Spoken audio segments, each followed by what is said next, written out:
Welcome to ESPN's coverage of Capital One Bowl Mania and the 2014 Popeyes Bahamas Bowl. Central Michigan, the Chippewas out of the MAC, take on the Hilltoppers of Western Kentucky out of Conference USA. And with that, we say a very pleasant good afternoon and happy holidays. Look, if you haven't finished your Christmas shopping by now, what's another 3.5 hours? With Mark May and Lou Holtz, fellas, we're going to see a great football game here today.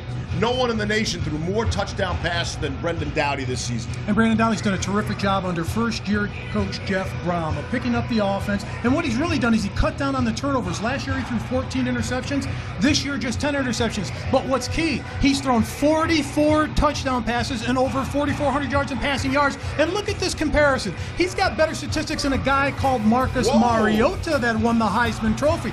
More than six touchdown passes and over 500 yards, more passing yards than Marcus Mariota.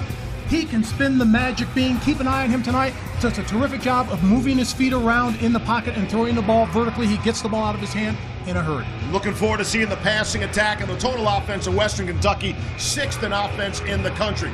Then there's Central Michigan, Coach.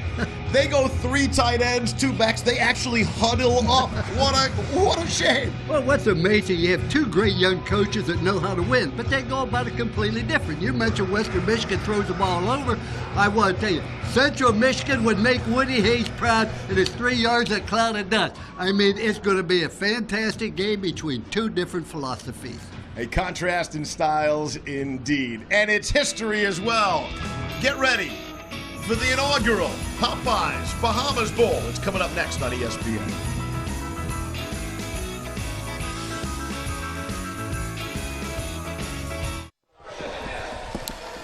Back in Nassau, the Bahamas, where Atlantis overshadows everything here. We welcome you back to Thomas A. Robinson National Stadium.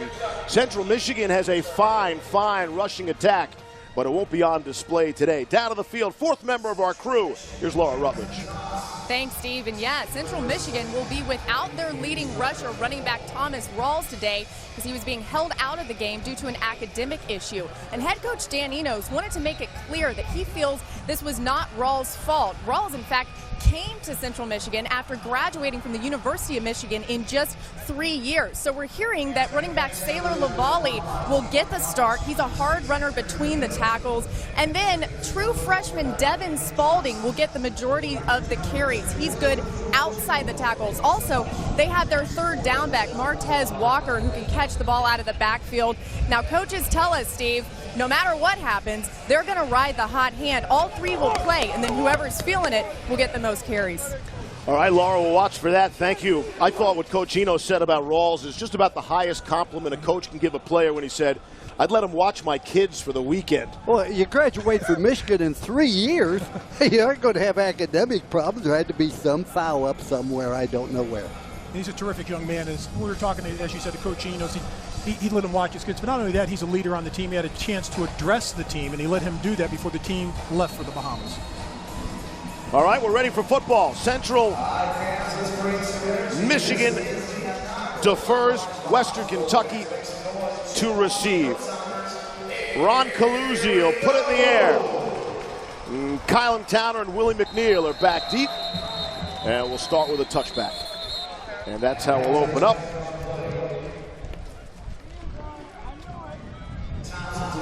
And we'll start with the singular offensive star in the game. That is Brandon Dowdy, the senior from Davie, Florida.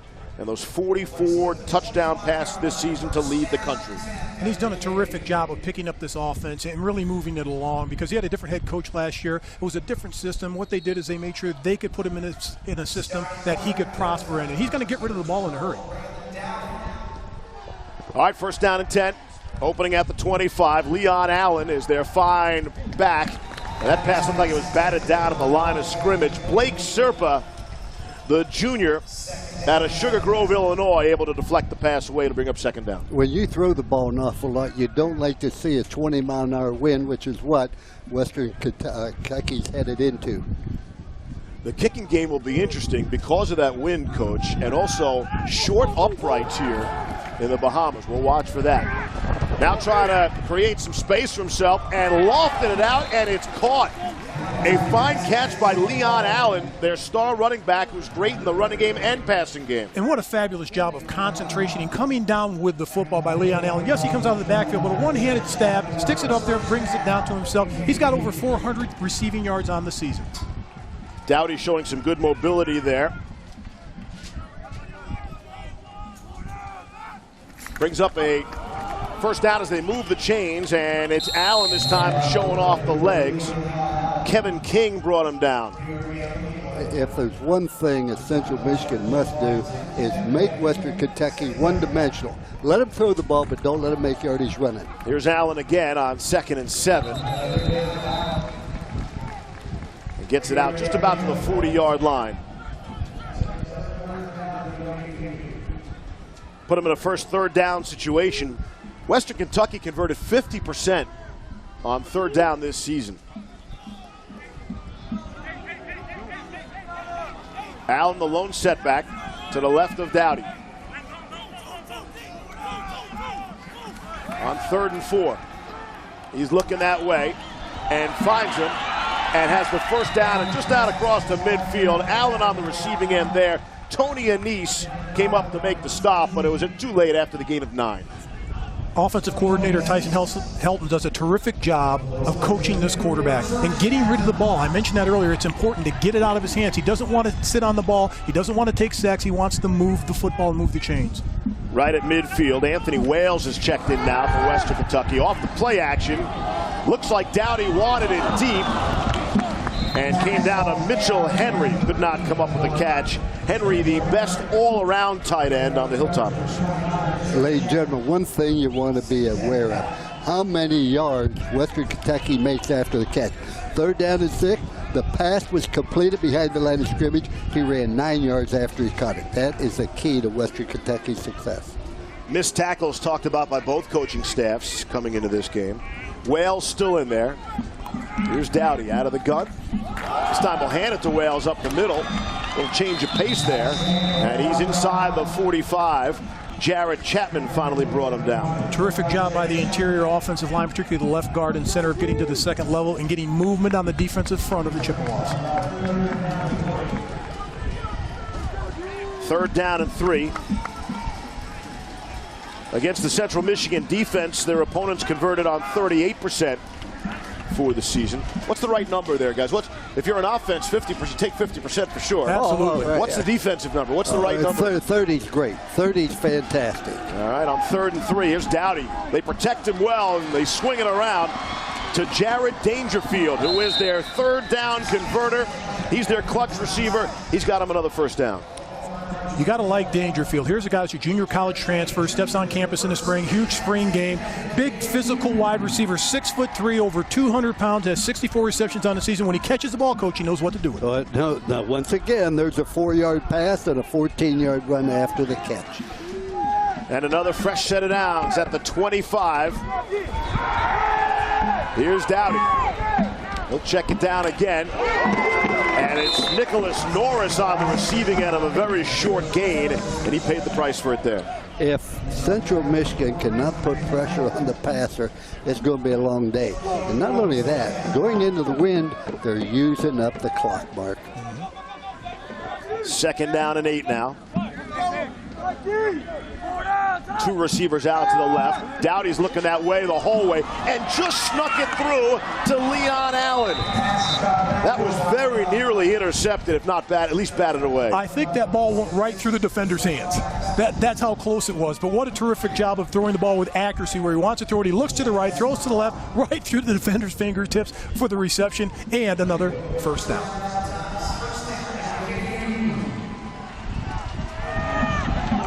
On 1st and 10 now, about the 15. Here's Dowdy again. Great pocket for him. End zone. Touchdown. It's Jared Dangerfield. His team-leading 11th touchdown of the season. It's for 14 yards in the score, and the Hilltoppers take the early lead on their first drive. The Hilltoppers have 7 receivers that have 29 receptions with more marks, so he has a lot of people to catch. Great double move by the young man. Not only that, how about the touch of Brandon Dowdy, the quarterback, of arcing that ball just enough to know that his big 6'3" receiver could get it in front of the defender. Boy, let's credit the offensive line for Western Kentucky. Great protection. Garrett Schwetman, the junior, on for the extra point attempt. And again, the uprights are short, but he splits them cleanly. Jared Dangerfield, Mr. Clutch. A lot of third down conversions and a lot of touchdowns. Fine start for Brandon Dowdy and company.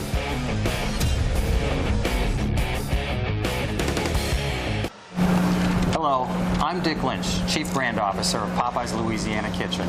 On behalf of our franchisees and employees worldwide, we welcome you to the 2014 Popeyes Bahamas Bowl. And I'm Wilby Wilshkin, Bahamas Minister of Tourism. On behalf of our wonderful nation, we welcome you to the beautiful islands of the Bahamas for today's game. We're proud to present today's Popeyes Bahamas Bowl here in Nassau, and we invite you to love that chicken from Popeyes. And we're proud to display our tremendous hospitality to the world. We hope you visit us soon, and as we say, it's better in the Bahamas. Yeah, they don't have to try to sell this place too hard. It sort of sells itself. All you have to do is mention the name Bahamas. Right. Paradise indeed. Mark's been here for about 3 weeks now. Has it been that long? I'm not going back. He has a citizenship. He's been here so long. I've got to get back so I can start my Christmas shopping. All right, here's something you don't see often. The two kick returners for Central Michigan, Courtney Williams and Amari Coleman. Look where they're standing, guys. They're at the 15-yard line. Yeah, well, kicking into a win. Plus, they aren't real strong on their kickoff as far as Western Kentucky. Mike Mugler, that's all he does is do the kickoffs. And that kickoff drops at the 18. And they have to run up and try to corral it. Looked like the ball was loose and it went out of bounds. The ball gets up in the air, Mark, and it gets caught by the wind. And the receiver cannot judge that very well. That's very difficult. It definitely is for the receiving team. You've got to make sure that you keep your eyes on the ball and run up to the ball in this situation. And going into this, you know that their kicker can't kick it deep. If they don't push kick it like this, they either squib kick it because they don't have a kicker strong enough to kick it into the end zone. Amari Coleman was the player who got to the football and able to shovel it out of bounds. Cooper Rush is the quarterback, a young man.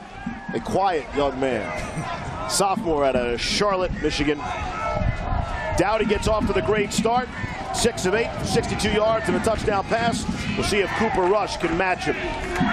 As Laura mentioned, Sailor Lavallee starts in the backfield, but Rush comes out firing and completing to Titus Davis. And Davis yards after catch.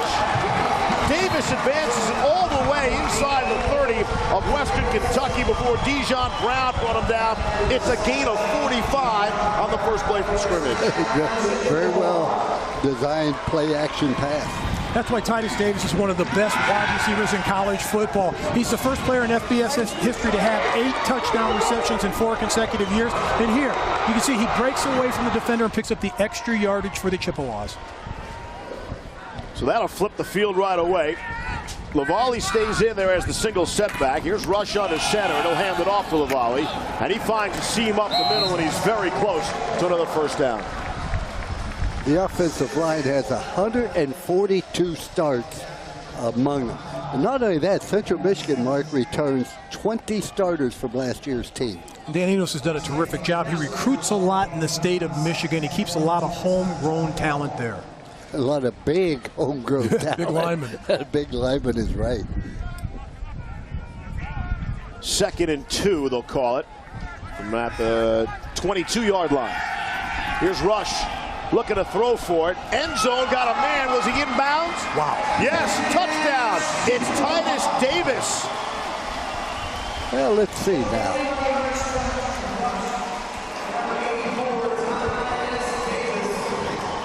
If it stands, it's 21 yards and 6 points. Only need 1 foot. Wow, that's a great job of concentrating on the ball. One-handed catch. The defender had his hand on his left arm, took it away from the defender, caught the ball, has it there. Nice job. How about that answer from the Chippewas?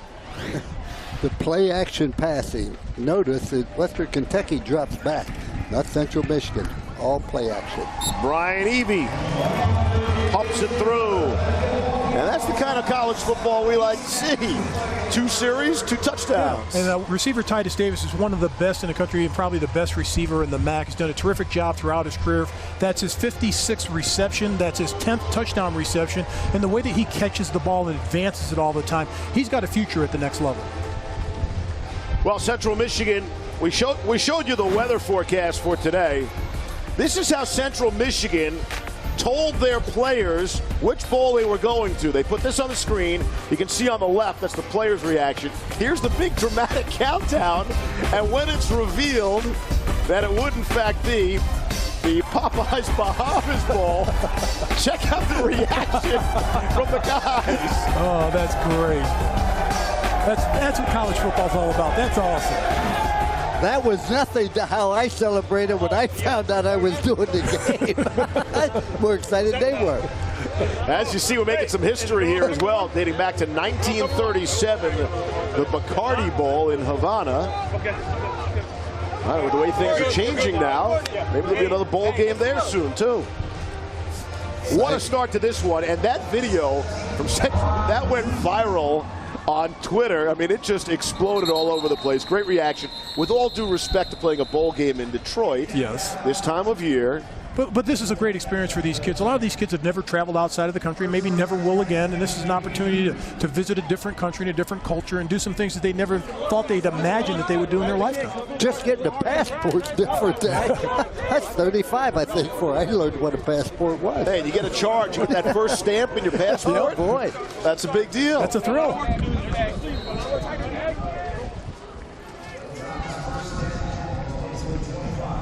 All right. Brandon Dowdy, it's your turn. Quarterback's off to a fine start. Couple of long touchdown passes. On first down, Leon Allen will try the left side on for size. He's got some good running room. And he'll bring up a second and short. Jared Chapman finally brought him down. I really like the way Leon Allen plays. He has that downhill lean when he runs the football. You know, he's only one of 2 backs in the nation that has over 1,400 yards rushing and over 400 receiving yards. Coach, do you know who the other one is? I'm counting on you to tell me, like always. Jay Ajayi from Boise State.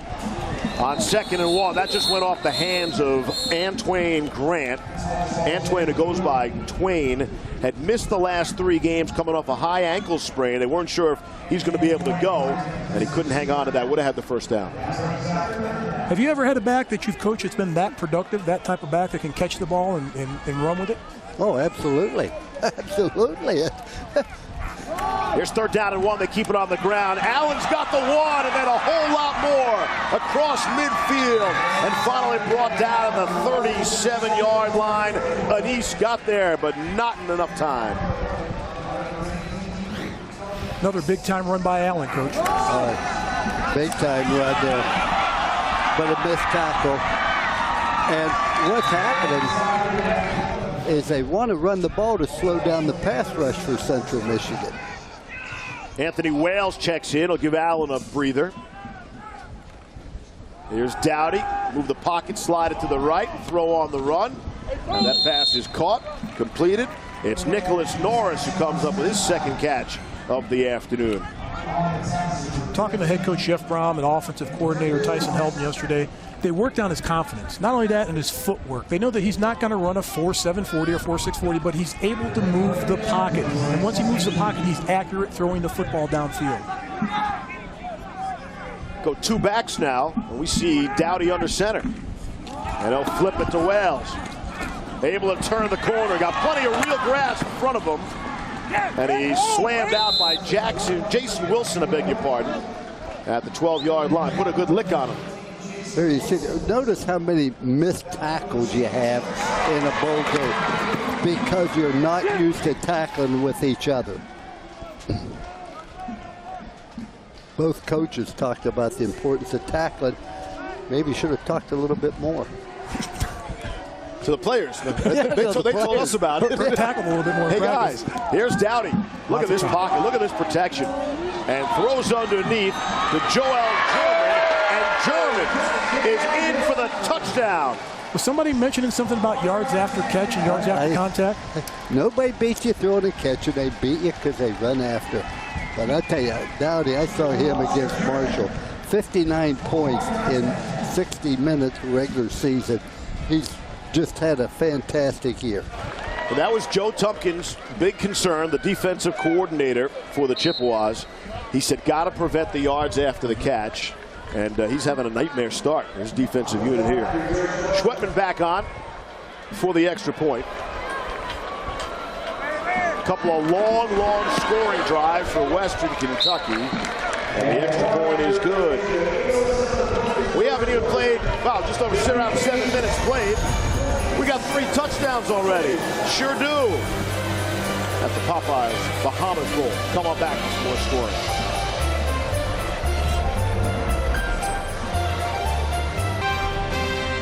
The 2014 Popeyes Bahamas Bowl is brought to you by Popeyes Louisiana Kitchen, proud sponsor of the inaugural Popeyes Bahamas Bowl. The Venture Card from Capital One. Earn unlimited double miles you can use with no blackout dates. And Chevrolet, find new roads. Fill it up, big boy. I'm not sure that plate can hold anymore. He may need 2 more plates for that Get size. yourself a bigger plate. Come on, man. Plate's got a break. Great scoring so far in this one. We've had 3 possessions, 3 touchdowns. Western Kentucky scoring on an 11-play drive and then a 6-play drive. Central Michigan about to get the football back. Their scoring drive was all of 3 plays. All 3 scoring drives for 75 yards. Again, the receivers, they're even shorter now. I think they were the 15 last time. How about the 18? Mike Mugler will kick it off again into the wind, but kickoffs have been an issue. This one here. And picked up at the 20 by Courtney Williams. Williams found a little bit of a seam there, and he gets out to about the 39. So Central Michigan will have fine field position to start. Capital One Bowl Mania continues tonight. Fresno State squares off against Rice in the Hawaii Bowl. That's tonight, 8 Eastern on ESPN. Of course, former WAC opponents dating back to 1996 through 2005. It was only a year ago the 3 of us were at the Hawaii Bowl. Absolutely, great bowl. And they were talking about the inaugural Bahamas Bowl. We thought, hey, that might be nice to try. And here we are. Oh, it does get any better than this. That's the power of Dr. Lou. Lou, where are we going next year, by the way? We're going to Cuba. All right, big tackle and a rare loss in the game. Dejon Brown, the coveted JUCO transfer from Beaumont, California, made the stop. Is that our first loss of the game? First losing yardage play of the game so far. Coach, this is one of the things when we talked to defensive coordinator Nick Holt. He said they practice hard on tackling because he knew that this would be a physical game, the way that they can run the football. And right there, that was one of those plays where he said, we're not going to tackle them every time like we want to, but when we do tackle them, we're going to make sure we bring everything with it. On 2nd and 14 after the loss. That pass is batted up and nearly intercepted. Cooper Rush's pass was deflected in the secondary. Taryn Williams, or Chill, if you will, able to make the tip. Oh, he goes by Chill. Nice job of watching the football, watching the quarterback's eyes. You're seeing the lane he's trying to throw to and getting to that spot and knocking it away. Williams does go by Chill since birth. He said he's never, ever heard a single family member call him Taryn. Not once, ever. You would think by accident you would slip up at some point and you're mad at him or something. No, he's Chill all the time. That pass, what a dime. With all due respect to Trent Dilfer. Cooper Rush firing it in there, and Jesse Kroll on the receiving end. When they talk about Cooper Rush, he has a 3.91 average. He was second team academic All-American. I think that is a great honor. That says volumes about that young man. He's only a sophomore. Actuarial science. Who doesn't love that, huh? You know, I tell you, boy, the insurance companies love him. Translate well to the quarterback position. Right? You know, they tell you exactly how many are going to die. They just can't tell you who. Risk and reward. Devin Spalding gets his first carry of the game. He's the true freshman out of Westland, Michigan. Nick Holt came up to make the stop. They love the 3 linebackers on that Western Kentucky defense. Brown, Holt, and Williams. Chill. They really play those 3 predominantly. I think they love Nick a little more, especially since his dad is Nick also, the defensive coordinator. He's had a spectacular season. 103 tackles on the year. He's had 5 games where he's had 10 tackles or more. You don't know how hard it is to play for your dad. Ask my son Skip. That's a great point. Rush able to just get that through the leaping arms of the defender. Again, it's Titus Davis on another big play, and they'll move the chains. Yesterday when we talked to Nick Holt, the defensive coordinator, we said, hey, your son's had a terrific year. What was the first thing he said? He missed some tackles. Didn't say, oh, he does a great job tackling or sideline to sideline, or he reads the fullback well, or he reads the quarterback well. He missed a bunch of tackles. He had to be nice, though, because his wife was there, yes. And you don't say anything negative about the mother's son. First down and 10 now at the 31. Spalding remains the tailback. And here's Rush under center. Off the play action, pressure up the middle. Rush avoids the rush, takes a big hit as he throws, and it should have been intercepted in the end zone. How was that not picked off by Prince Charles Owora? But there is a flag down as Rush took a big shot. I think it's going to be roughing the passer. Neck area of a defenseless player. 15-yard penalty, and number 31 is disqualified for the remainder of the game. This play is now under review. Wow. So Terran Williams, or Chill, who we just talked about, one of the 3 irreplaceable linebackers, has been ejected for the game. We'll get a chance to see this probably multiple times. And right here, Cooper Rush is outside of the pocket, delivers it right in the face mask. He didn't launch till the very end there, but that's definitely the forearm to the face mask. It ain't going to take him long to review it. Helmet and forearm to the face mask. You hate to see that. I tell you what, ladies and gentlemen, take the face mask off the helmet. We won't see that anymore.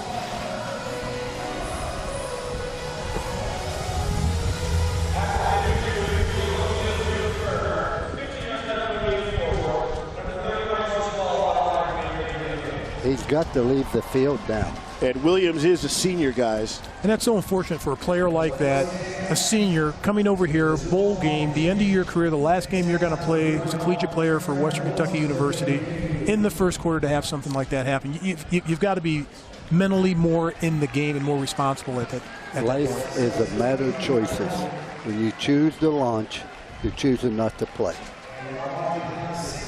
The officials from the American Athletic Conference, the referee John McDade, with the bad news for Chill Williams. He's gone. And when I say gone, you see him headed for the door.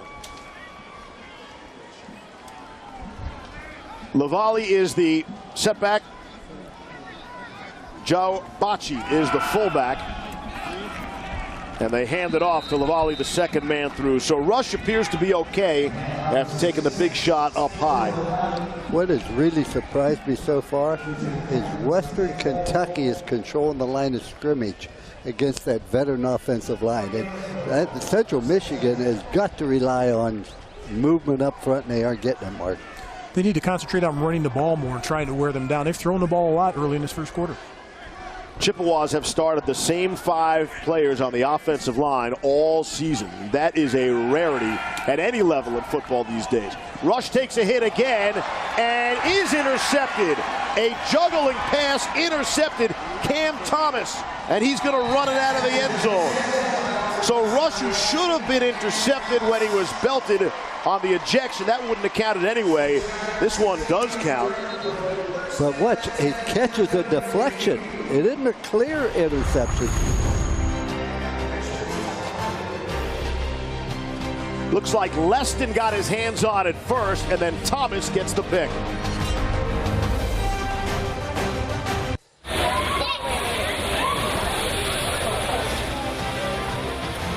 One of the features of the Atlantis, the water slides. We talked to some of the players about their favorite moments. And they love the water slide. All the players we asked, this was their #1 ride. Hey, Coach, how many times did you go down the water slide?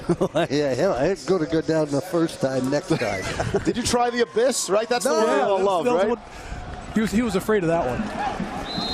I was busy preparing for the game. I never left my room. My wife's got to believe that. You were out sunning on the beach the other day. I saw you. I was. Kyle Towner on the receiving end there. There is so much to do here, ladies and gentlemen. I strongly urge you to come here. If you get through customs, you're going to enjoy it tremendously. I'm not going down that road. So customs was a bit of a struggle. Not for me. But it's an unbelievable place. It's worth it. On 2nd down and 9 after the short game. Again, good pocket, good completion, and a nice job by Grant, able to hang on to the football in heavy traffic.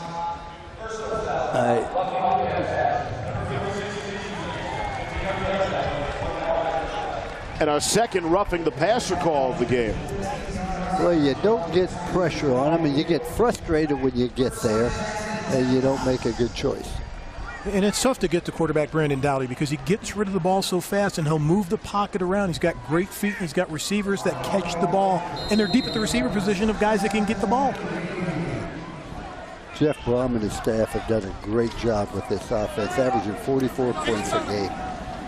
Tack on the 15 yards, the automatic first down out at the 42. Put some air under that wow, and if he couldn't have gotten it to Allen, he might have run forever. Here's the roughing the passer. That's Lewis Palmer, got flagged for roughing the passer. You can't hit him in the head. You can hit him in the shoulders, you can hit him in the chest, you can hit him in the, you can't go anything above the shoulders. 2nd down and 10 now. 3 receivers to the left. And Dowdy, of course, is going to the right. And he's got his man for a big gain. It's Taywan Taylor, their speedster and leading receiver in terms of receiving yards. Tacks on another one. That's good for 28. It was a 10-yard pass and 18-yard run. Another opportunity.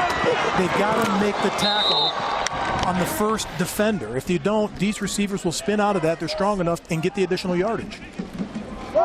Inside handoff to Leon Allen, and he stumbles forward. We send it down to Laura Rutledge. Well, Steve, throughout this first quarter, Coach Brom over here on the Western Kentucky sideline has been encouraging his quarterback, Brandon Dowdy, telling him, remember, play with swagger. And one of the things that Brom told us is that Brandon really responds to that encouragement. That's what helps him play better. He's a guy that you have to coach that way. And as we know, every guy has to be coached differently. Coach, you've seen it through the years, right? Some guys like the kick in the pants, others don't take to it. You know, Tony Rice's son is a wide receiver for the Central Michigan. If you didn't get all over him, he didn't think you paid any attention. Somebody else, you know, you had to be very, very nice to him. Like who, like a Rick Meyer type quarterback? Rick Meyer was, you know, he didn't respond well to criticism, but he was a wonderful quarterback and a wonderful man. On 3rd and 6, they've converted all 3 of their first down opportunities, and there's another first down. Make it 4 for 4 on 3rd down conversions. That's Uncle Willie on the receiving end. The oldest player on the team, they call Willie McNeil Uncle Willie. Uncle Willie did another great job of catching the ball with his hands, turning downfield, picking up the extra yardage. It's got to be frustrating for Western Michigan. This is the #1 total defense in the MAC, and they can't slow down this Western Kentucky University offense. They've never seen anybody like this offense in the MAC. Going to screen it out again to Allen, and he's cracked down at the 10-yard line. And also, it's got to be frustrating the pace. We talked to Latarius Walton, the defensive nose tackle for Central Michigan. He said he loves the pace. He said he wants to get out there. He enjoys it. Here's a player that was 325 pounds last year, lost 25 pounds, is in great shape, and he says he enjoys going against these up-tempo type offenses. Yep, hand in the dirt. Let's go do it again. Yep. Here's Dowdy, turning the corner himself. And Dowdy's out at the 5. There is a flag on the play. Even though there's a flag, it's probably going to be holding. Number 62 of the offense. 10-yard penalty. 2nd down. And it is Darrell holding. Williams, the right guard. But the thing that's impressive about me is watch the feet of Dowdy. He's going to make something happen with his feet. There's a hole to grab right there on 56, but he does a great job. He's not going to run 30, 40 yards down the field, but he's going to take the ball forward down the field and get positive yards. Boy, that was a flagrant hold. That wasn't that bad. Oh, he was Says the offensive lineman. Offensive lineman. That was a close call. 2nd and 14 after they pick up the marker. Split out Allen to the right, bottom of your screen. Dowdy looking into the end zone. He's got his man. Touchdown. They're going to call the touchdown. Queen Grant, they're going to say he broke the plane for another score, and the third touchdown pass of the game for Dowdy. Very poor reaction by the defensive back. A great job of standing tall in the pocket by Dowdy. Does a terrific job visually looking down the field. Look at standing tall, throws the ball vertically down the field to play. And here's the catch. He's in. I think he broke the plane. Yeah. It's tough to see from that angle, but it looks like when he spun around, the ball broke the plane. The official on the goal line did not hesitate at all. They're taking a look at it right now. The viewers back home, 12 football game.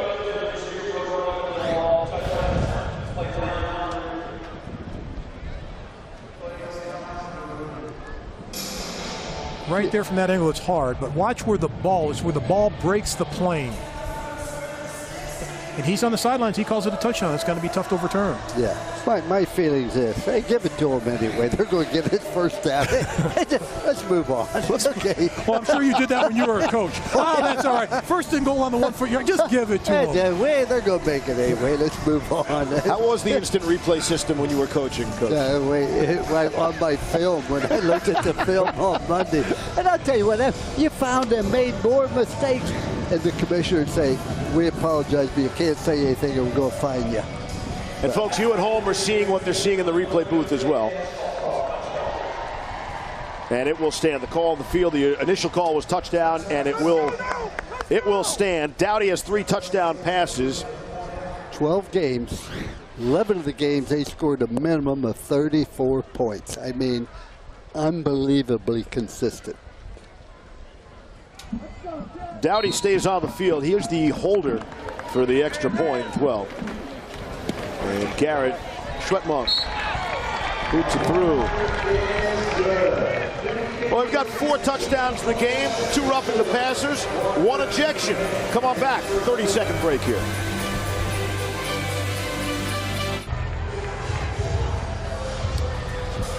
"30 seconds later, as promised, back at the Popeyes Bahamas Bowl. How many pieces of chicken did you have for breakfast, Mark? Tell the truth. 3. They're wings, they're little wings. All right, I had 4. It was awesome, though. Lou, did you partake? That new ghost pepper by Popeyes, that was terrific. I didn't get this manly physique by not eating. I want you to understand that. And again, Central Michigan, they're creeping up on every kickoff. Unfortunately for them, they've had a lot of kickoffs to receive already after all the scoring by Western Kentucky. That's in the air, and that's at the 20. Amari Coleman will try to do something with it from there. And maybe he gets out to the 30-yard line and push the pile out beyond the 30, and flags fly.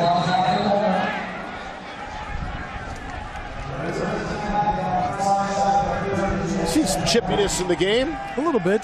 These are 2 proud football Personal teams. foul. Unnecessary roughness, number 82 of the kicking team. 15-yard penalty. I figured it would be on Western Kentucky because the one thing you learn, you don't get in a fight on the other team's sideline. Tyler Higbee was flagged there. Hey, speaking of which, you know, that Miami Beach Bowl a couple of days ago. Wow. I mean, there are football fights, and that was ugly after a brilliant college football game. It was brilliant. It was a terrific game. Those guys were throwing haymakers out there. There's no place in the game of football for that. I hate to see that. You really demean the game of football. One thing Jeff Brom has to recruit, a kicker. So we should not put it all on the wind then. No, right? no, a kicker. When they switch ends, they're still going to be in the 15 They've had or issues 20. all season long. Yeah. All right, 1st down and 10 now for Central Michigan. Great starting field position after the penalty. Here's Cooper Rush. He'll be dragged down from behind. There is a flag on the play. Gavin Rocker. Had to be holding. Holding. 37 offense. The right tackle. First down. Hold everything. Send it back to Chris Cotter. All right, Steve, time for SportsCenter right now. Bad news for Cleveland Cavs fans. Anderson Varejao most likely out for the season after tearing his Achilles earlier this week. Cavs will now undoubtedly intensify their efforts to trade for a big man. Let's not forget, Cleveland in Miami tomorrow afternoon on ABC. Guys? All right, Chris, how could we forget? Huge slate of NBA action on the ESPN family of networks tomorrow on Christmas Day. Hope you enjoy it with friends and family at home someplace warm. All right, out to Titus Davis. And they're still working on getting back some of that yardage lost. He's just shy of midfield now. Brian Shorter made the stop. And I think what they have to do is get the ball into his hands. He's their total playmaker. He's the guy that makes things happen. And you've got a young quarterback in Cooper Rush. It's his second season starting. He's his comfort factor. He's the guy that he knows that he can throw the ball anytime. He's going to make a play on it. 3rd down and 7, and the ball at midfield. And they might just let the seconds tick off. Yes. Final seconds of quarter number 1. A quarter dominated by Western Kentucky on the scoreboard. The Hilltoppers leading the Chippewas by a score of 21-7. So Central Michigan has fine field position. We come back to open up quarter number 2 from the Bahamas.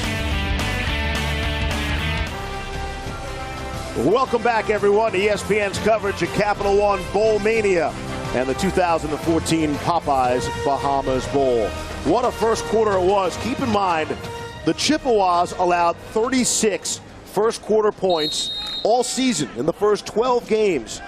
36 all season. And today, they gave up 21 points. And a lot of that has to do with Western Kentucky's fine offense. All right, Central Michigan with great field position to open up quarter number 2. And we've got a flag. It's a false start. False start. Number 15 of the offense. 5-yard penalty. 3rd down.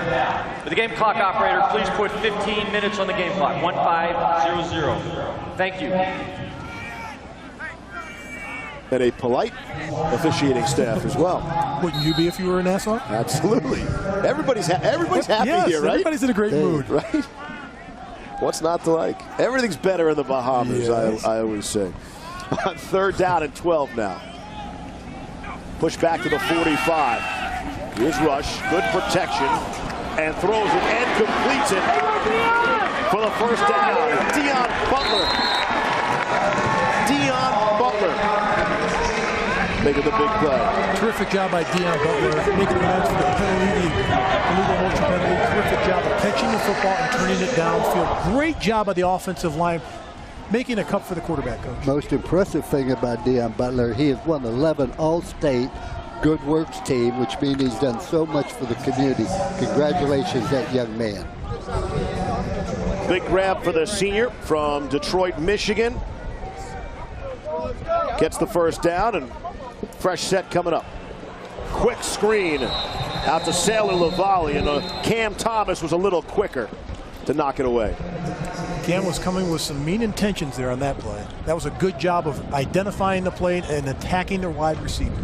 I would talk to the guy who was supposed to block him a little bit. I mean, he never had a chance. I am surprised that Central Michigan is not trying to run the football. They've controlled the clock all year long, and they just aren't real physical.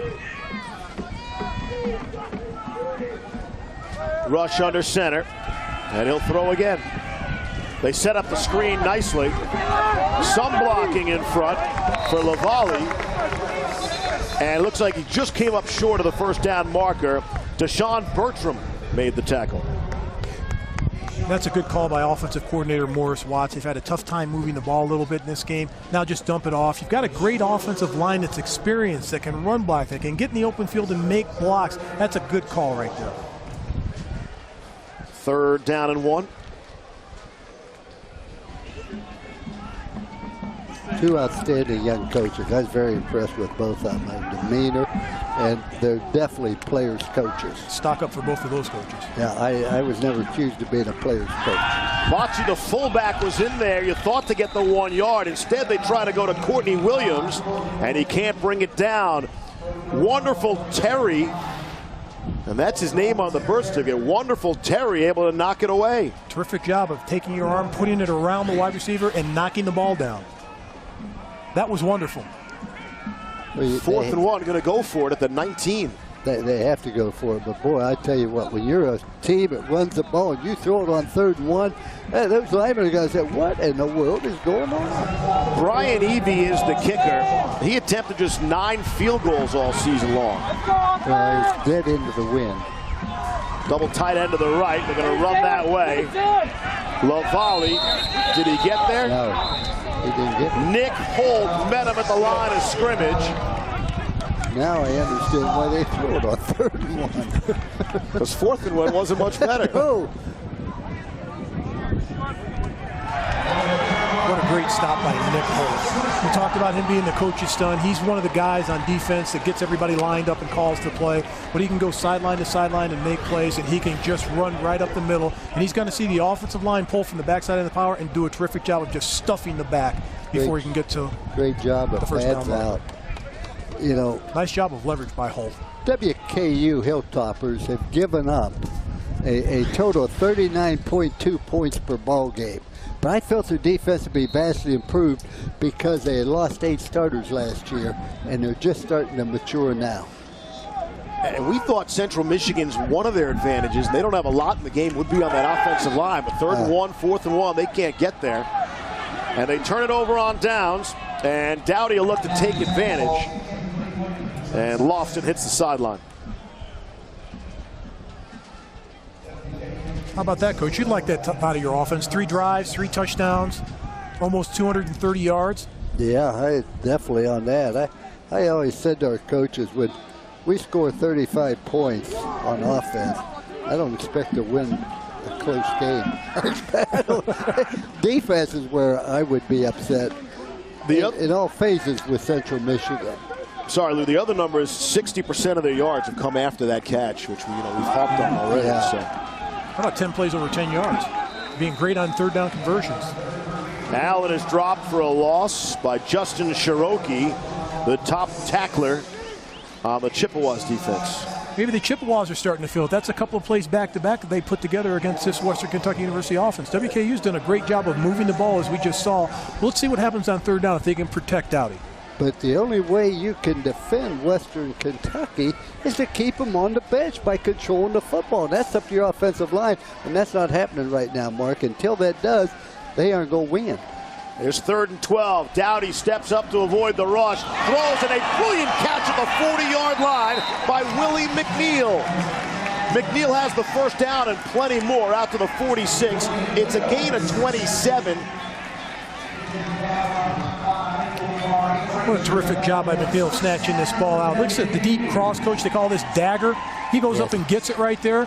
The defenders are there. They can't do anything about it, but he does a magnificent job of high-pointing the ball, going up, grabbed it with his fingertips, hauling it in for the reception for another first down. I'm not sure who he was throwing to. There were 2 receivers in the same area. McNeil is now just 1 catch shy of the all-time WKU school record for receptions. I got a good chance he's going to make it. Anthony Wales caught it, and then he caught a whole lot of Brandon Greer.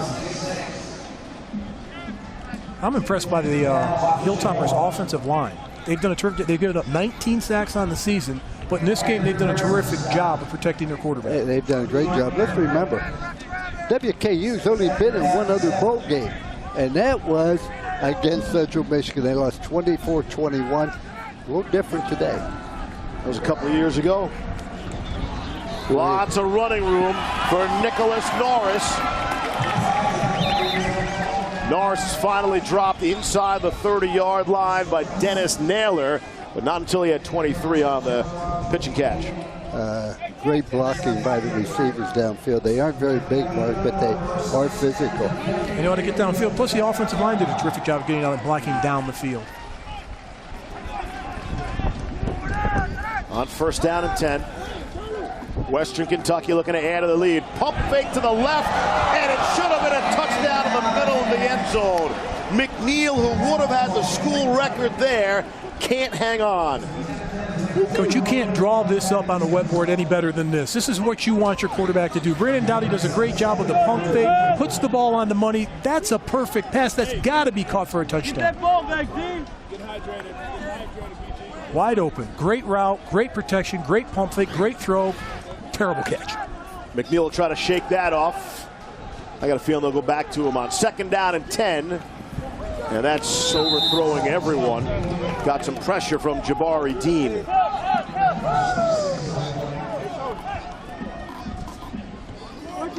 Take a look at the latest dish, brought to you by Dish Network. A full slate of upcoming bowl games on the ESPN family of networks. I wonder who's coaching in that game. Oh, I tell you what, I'm going to be at that game. I just love football so much. I want to go see Louisiana Tech. Skip Holtz, coach of Louisiana Tech. Little check down that goes for more yards than it should. Allen has the first down. And really, you can't talk about Western Kentucky without talking about Louisiana Tech. They point to that game, that loss in November. The Hilltoppers fell 59-10 and fell hard. They said that was the changing point of their season. Yeah, after that, they felt they had to make some adjustments. Teams that played them in bump and run, they went to more motion, etc. On the ground, Allen takes a good hit at about the 16. Kayvon Frazier came up to put a stick on him. Now, when we spoke to head coach Jeff Brown, he said there wasn't a lot of finger pointings. We didn't blame anything on players or coaches. We just said we had to get together. If we want to turn this around, we have to get it done. They did a phenomenal job with their attitude. They ran off 4 consecutive victories. They beat an undefeated Marshall. That was a great turning point. They only put up 10 points in that game. It was embarrassing for the players and embarrassing, actually, for the quarterback. He told us that. Off play action, going back to the end zone. Touchdown. It's Mitchell Henry, the senior tight end. 16 yards scoring play off the play action. And Western Kentucky continues to move down the field. 4th passing touchdown for Brandon Dowdy. He had 8 against Marshall. He may break that the first half. They're having their way against this defense. This defense cannot stop him. They can't pressure him. They talked about moving him off his mark. They can't get close to him to move him off his mark. I think Western Kentucky is a little bit more athletically. Very talented people. Garrett Schwetmong is wearing out that foot, kicking all these extra points. 10 minutes to play in the half. It's all WKU. When you can stand in the pocket like that, easy pitch and catch.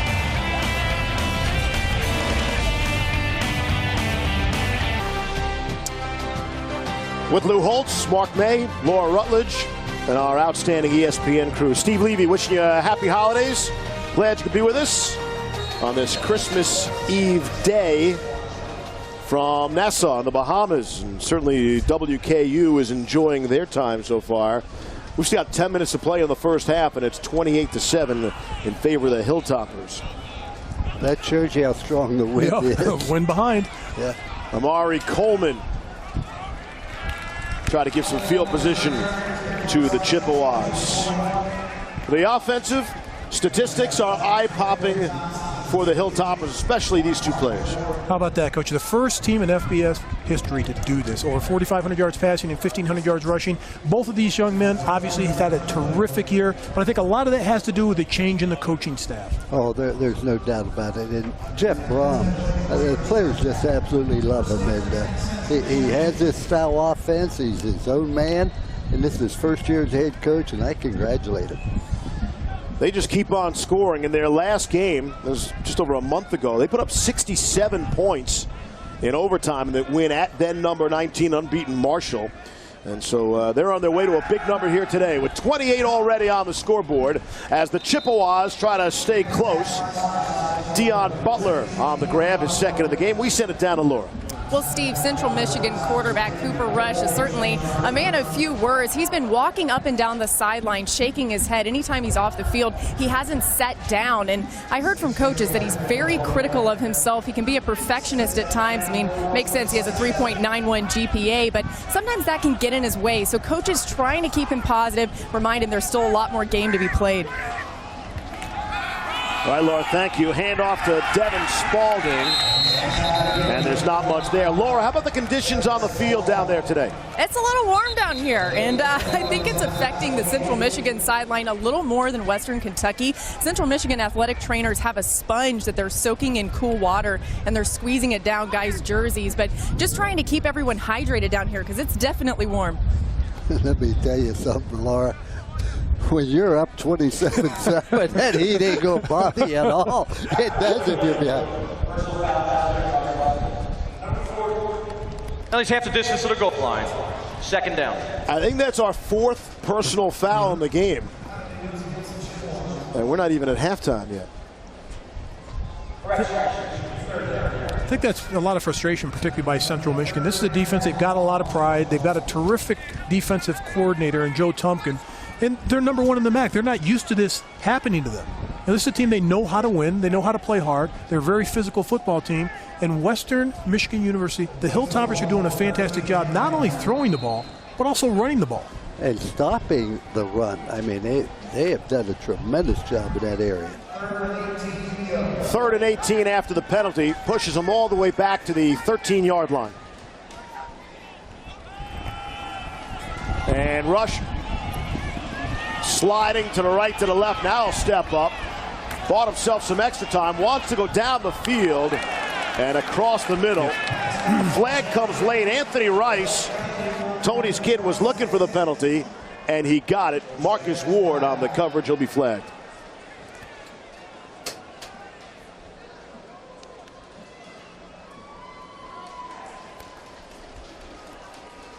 To me, I hate to see a late flag. If it's pass interference, throw it. Don't wait to see the reaction of the crowd or the players.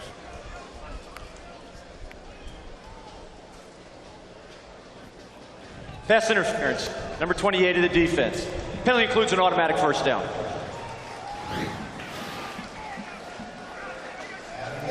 Take a look. Said 28. He meant number 8. Yeah, that's Marcus I don't Ward. care if you threw the flag late or not. That was pass interference. I think he had him by the head. So it gives the Chippewas what they need, and that's another first down. And Laura talked about Cooper being, quiet.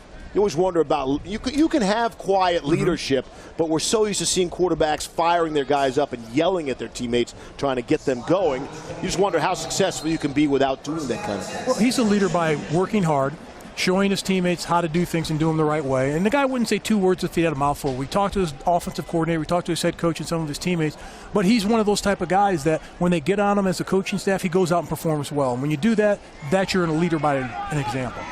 And the other thing is, that's who he is. If you start yelling and screaming, you're a phony, and the coaching staff will say, players will figure that out too. You have to be who you are and real. And he's a real good quarterback who just doesn't say a whole lot. Spalding on the carry there, out to the 35. Fans of the gift that keeps on giving. Heated holiday reunion and the most wonderful day of the year. This is your day tomorrow. Christmas Day. Look at the matchups. That's the Wizards logo, by the way. They'll take on the Knicks at noon Eastern. The Knicks could use a Christmas present. The Wizards are having an unbelievable season. Good for them in D.C. OKC and the Spurs at 2:30, and then the nightcap, the Cavaliers. LeBron James, he'll return down to Miami, Florida. That ought to be interesting over on ABC. 2nd and 2. What are you going to do? The handoff is to Spalding. Looks like he's short. Brian Shorter made sure of it. The Hilltoppers on defense are doing a great job of getting leverage against the Central Michigan offensive line. And I think that's key in this game because the offensive line for Central Michigan, bigger, stronger, more physical, and they outweigh them by about 35 pounds per man up front, and they're getting beat to the punch. But Western Kentucky is doing a lot of movement with their front, which causes Central Michigan to be a little bit hesitant. As my college coach said, he who hesitates on a football field is lost. Gave him a good spot and the first down off the play action. Here's Rush. He's got plenty of running room if he wants it. And doesn't slide and takes on some tacklers. And he's down to the 40-yard line of WKU. Now that's one of those things how you lead by example. And if you look at Cooper Rush, this is a quarterback that doesn't run the ball that much. He's got minus 77 yards rushing in the game. Most of them are sacks, rushing on the season. Most of them are sacks, but does a great job of advancing the ball downfield and making tacklers miss. But it's also a prime example of playing man coverage in the secondary rather than zone. When you play zone, you have people near the line of scrimmage. Not when you're playing man. That's how you can get a 30-yard run by a quarterback who's not particularly fast. Martez Walker is in the backfield. He'll get his first carry of the game, and there he is, crashing forward for 3 yards on the play before Gavin Rocker brought him down. Rocker, the only non-senior elected as team captain of the Hilltoppers. That's quite an honor for the junior from Georgia. He's done a good job with his hands in this game of shedding the offensive lineman and getting to the football. He's made a few plays earlier in this game. He had a sack that was called back because of a holding penalty, but he's been on the other side of the field, on the offensive side of the field most of the game. This drive for Central Michigan is critical, not just for their offense, but to encourage the defense as well. Taking some time off the clock. Good setup, able to step into the throw, but could not hook up with Titus Davis. Cam Thomas on the coverage there. Pretty good coverage, Mark, on a wide receiver who's very talented. Not only that, the offensive line did a good job of finally giving him a chance to look not only to his first option, but his second and third option on the play. Lou, you mentioned, running the football, running some clock, keeping the other offense off the field. Central Michigan was number 8 in the nation in time of possession all season long. That's one of their strengths. But when you're down 28-7, got to get it going a little bit. And the pass out across the middle, able to complete to Dion Butler. Boy, I want to tell you, you talk about courage. Cooper Rush stood in there in the last second. Watch this. He knows the guy's coming right at him. That's an outstanding job of knowing where the blitz is, knowing where it's coming in, getting rid of the ball as soon as you can to the receiver that's going to catch it and pick up the first down. Again, Cooper's quiet. Nobody's questioning his toughness, ability to hang in there. I tell you what, somebody with a 3.91 and whatever the major is, I can't pronounce it. Actuarial. I tell you what, you got to be pretty smart to do that. And it's not like he's in the library all the time. They say they got to run him out of the football complex. He just won't go home. He's constantly studying and looking at the film, as most starting quarterbacks are. When we spoke to Morris Watts yesterday, the offensive coordinator, he said that this is a player last year was kind of forced into action. They didn't expect him to play last year. He was basically the third-team quarterback because of injuries and because players didn't play well in front of him. They put him in there to play. Did a solid job, not a great job, 15 touchdowns, 15 interceptions. But this year really turned the tide and turned around, and the light came on as far as making sure to get rid of the ball, lining up players where they're supposed to be, being confident in what he's doing on the field. I enjoyed our conversation with Morris Watts, 76 years old, 53 years in coaching, looking for it all to the end zone, and it's batted away. Cooper Rush looking for the big score to Courtney Williams, and wonderful Terry was there on the coverage. Brings up a 3rd down and 10.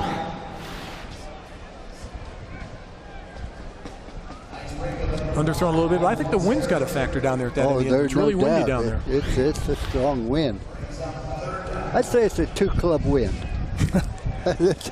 In golf, it's 2 clubs. Yeah, you see the flags that are flying. So Central Michigan, they've thrown a pick in the end zone, and they've been stopped on downs in the red zone. So they've moved the football. They've had opportunities. And here's 3rd down and 10. Rush flushed out of the pocket. There is a flag down. And Rush will loft it, and it's caught. Caught by Mike Kinville, his first catch of the day. Let's see if it'll hold up. No, it's coming back. Kevin Henry had a hold on that play. The right tackle, number 60.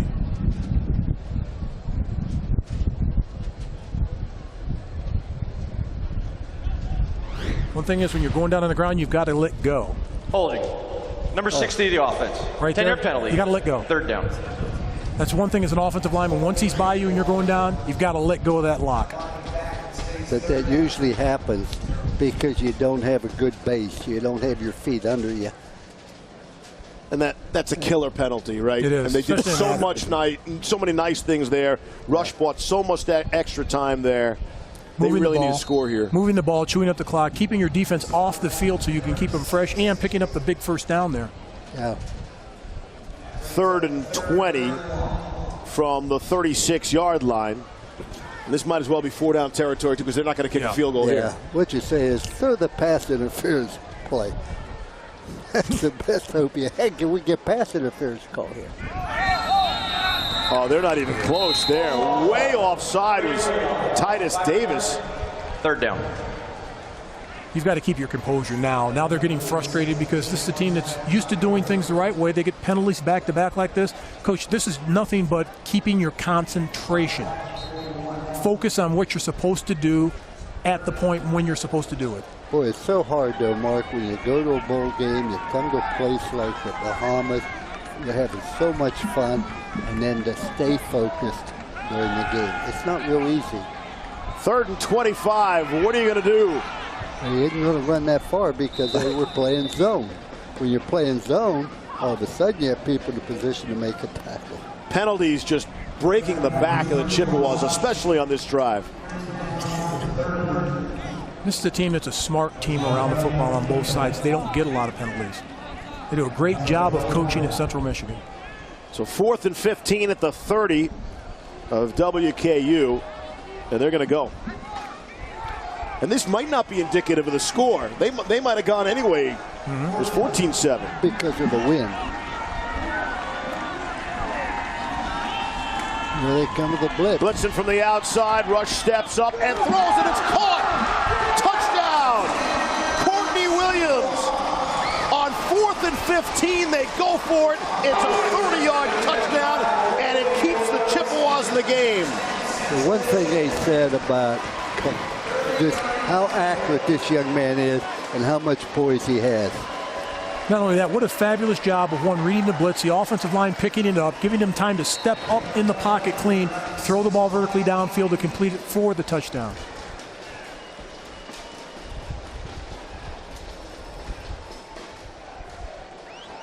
Here's Evie on for the extra point. The extra point is good. A critical drive for Central Michigan. Here's the flamboyant, excitable, not so much, Cooper Rush.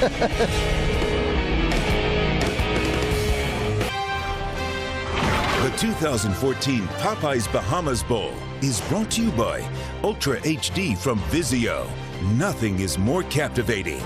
And Aleve, 2 pills, all day strong, all day long.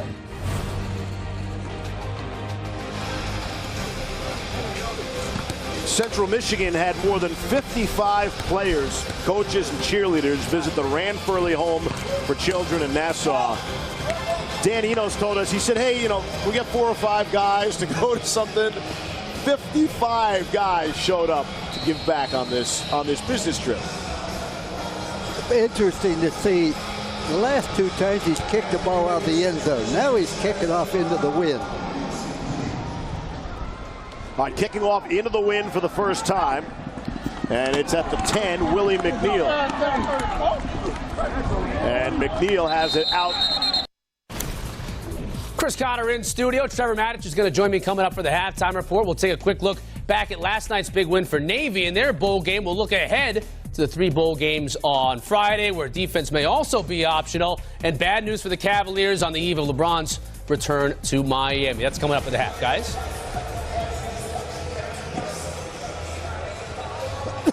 All right, Chris, thank you very much. As we welcome you back here.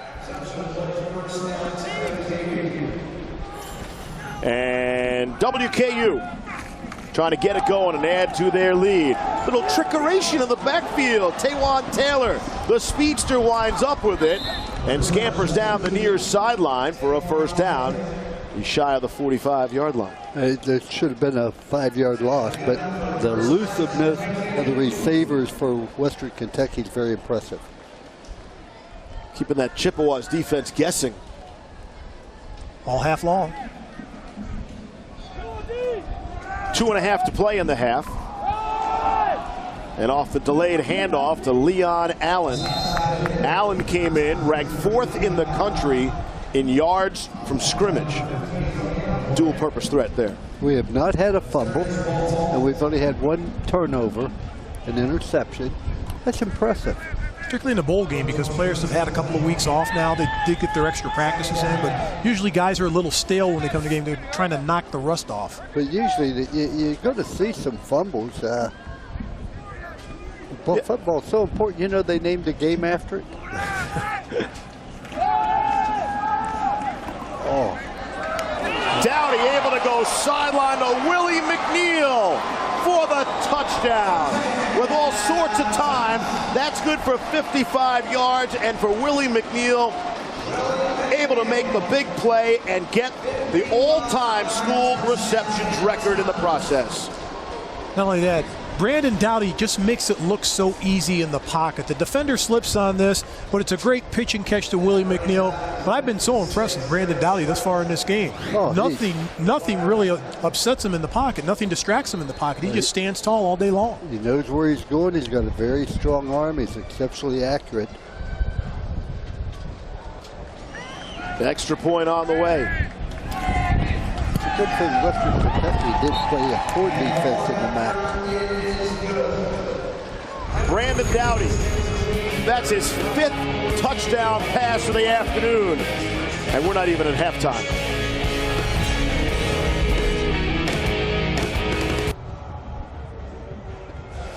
Wow. Well, I thought we were in Vegas for a second. Showgirls. No. That's part of the upcoming halftime festivities here at the Popeyes Bahamas Bowl. First time I've seen that. Looking forward to that. And you've seen a lot, Coach. Well, my wife to know it's the first time I've seen it. Wait a second, is she watching? I hope. I tell you, there's so much excitement on this island. Western Kentucky will kick it away, and as they do it, it's a good time to make the point. People who criticize, hey, there are too many bowls. I thought your line yesterday, Lou, was great. You've never been to a bad bowl game. I never have, and it's just such an exciting thing for the players. It's a lifetime experience. They get closer to one another. I've never been to a bad bowl, and you can't tell those players this wasn't incredible. I've always enjoyed the bowl games that I've covered, and particularly the ones that I played in. Even though we lost a couple of bowl games, but still you always remember them because it's something special. You get to experience, do something, go someplace you've never been. You've never had an opportunity to do that, and these are just young kids that are 18, 19 years old. We talked about Morris Watts, the offensive coordinator, 53 years in coaching.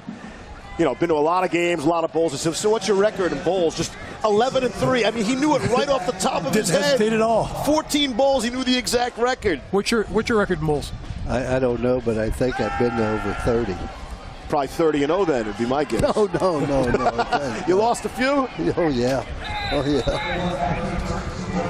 Rush being flushed out of the pocket, able to get to the sideline. If you're enjoying this game, plenty more bowl action for you. Capital One Bowl Mania continues on Friday. Illinois, Louisiana Tech in the Zaxby's Heart of Dallas Bowl, followed by Rutgers, North Carolina in the Quick Lane Bowl, and then it's NC State and UCF in the Bitcoin St. Petersburg Bowl Friday on ESPN. NC State better watch out. UCF's for real. Good defense. Very good defense. George O'Leary's done a great job with that program. And again, that game in St. Petersburg, not to be confused with Tampa. They're very serious about that down there. Devin Spalding hits the brakes, and they'll get some extra yards because of it. They have 3 timeouts left, and they'll probably use them. A minute 20, and the clock is rolling. Trailing 35-14. And before the snap, there is a whistle, and there is a timeout. First charge timeout of the half. Western Kentucky. It will be a 30-second timeout. And we'll take a short break as well.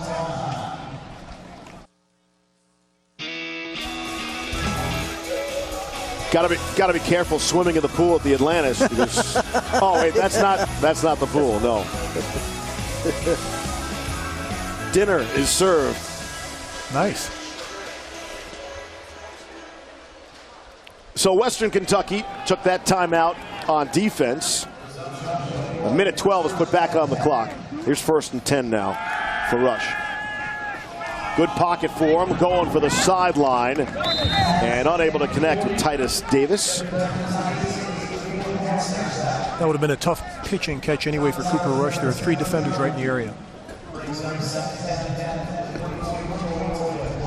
I am really impressed with Western Kentucky as a football team, and their defense is playing excellent football. We knew they could score coming into the game, obviously, but their defense has really picked it up, particularly in the first half of this game. Yeah, I was impressed by Cody Cater's hair on the sideline, the backup quarterback for Cooper Rush, helping with the signals and the play. Here's Rush, set up the screen, and got it out to Spalding. And Spalding is knocked out just before midfield. And there's young Cater I was talking about, the senior. That's good salad, as we call it, yeah. Good lettuce there. I've never had hair like that. No? Just a thought. 3rd down and 4 upcoming. 59 ticks left in this first half. Central Michigan really needs another score before halftime. Not an interception is what they need. That was nearly picked off by Cam Thomas. Thomas has had a fine game in that Hilltopper secondary. They've been dominated on both sides of the ball, particularly at the line of scrimmage. It's one thing that both coaching staffs talked about, winning up front, winning at the point of attack on both sides of the ball at the line of scrimmage. And Western Kentucky's done a terrific job on both sides. They've controlled it. Absolutely. I'm shocked because I honestly thought that Central Michigan would be able to dominate the line of scrimmage on both offense and defense, and they haven't. Ron Caluzzi, first punt of the afternoon for either team, and punts it way out of bounds. He was going into the wind. See where they spot this. Official runs up to about the 37-yard line. I want to tell you, 40 seconds, 48 seconds, there's a lot of time left. Yeah, they're not taking a knee. It's a 15-yard punt. I guarantee you they won't take a knee. 5 touchdown passes already for Brandon Dowdy, who wanted to make sure nobody came close to him on the year for all these bowl games. Pulled away from the pack. At halftime, I think they can engrave the MVP. Well, this is an offense that 3 times this year had 700 yards or more in total offense. They are out of the gun with 45 seconds left. And Dowdy's throwing and completing across midfield to Mitchell Henry, who's having a career year. And Henry, the senior, will add to it. That was a pattern there that we talked to Dowdy. What's your favorite pattern? That was it right there. The digger coming across the middle. 35 seconds left. Dowdy's looking end zone. Got his man. It's Jared Dangerfield. And he's bumped out at the 7-yard line. They will not take their foot off the accelerator. This is too easy. This is like practice. It's like 7-on-7. It's easy. Just line up, throw the ball where you want to. Your receivers are going to catch it and come across. Receivers have done a great job of adjusting to the football in the wind. That was some throw by Dowdy, too. Gain of 35. Dowdy on the run off the play action. Completes down to the 5. Down at the 2 is Joel German.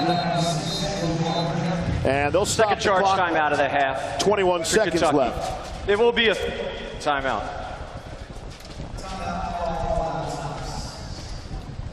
And Tyson Helton, the offensive coordinator, first year in the program, first at Western Kentucky, first year there. He's done a phenomenal job of coaching Brandon Dowdy.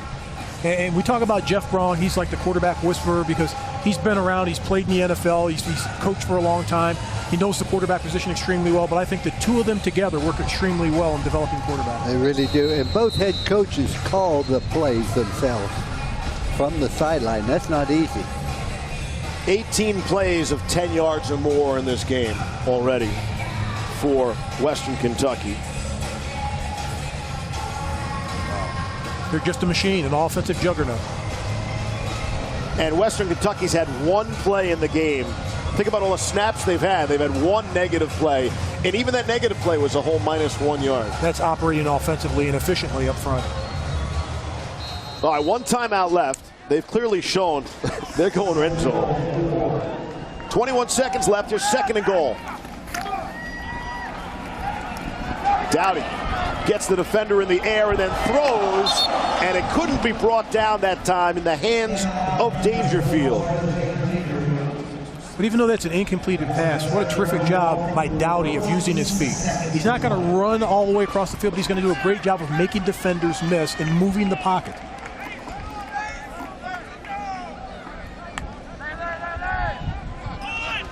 Third and goal. 14 on the game clock before halftime. How do you like his poise so far, Coach? Oh, very much so. Very impressed.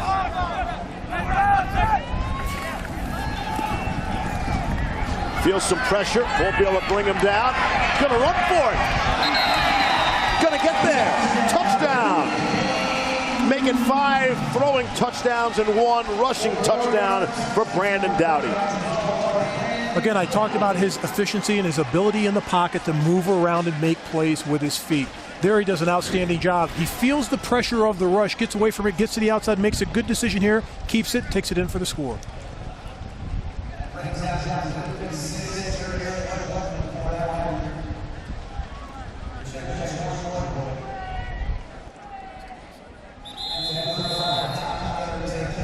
I think they're going to take a look at it, just make sure he got into the end zone.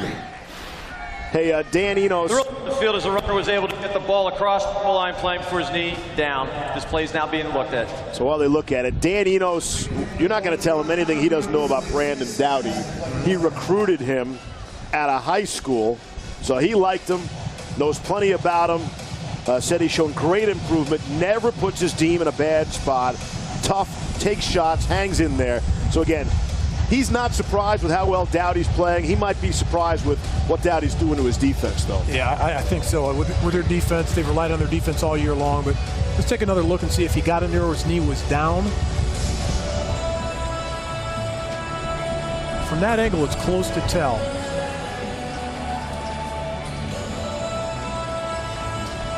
I don't think he got in. I don't know if there's enough to But overturn it's it. not really important what I think. I disagree. I think it's very important what you think, Lou.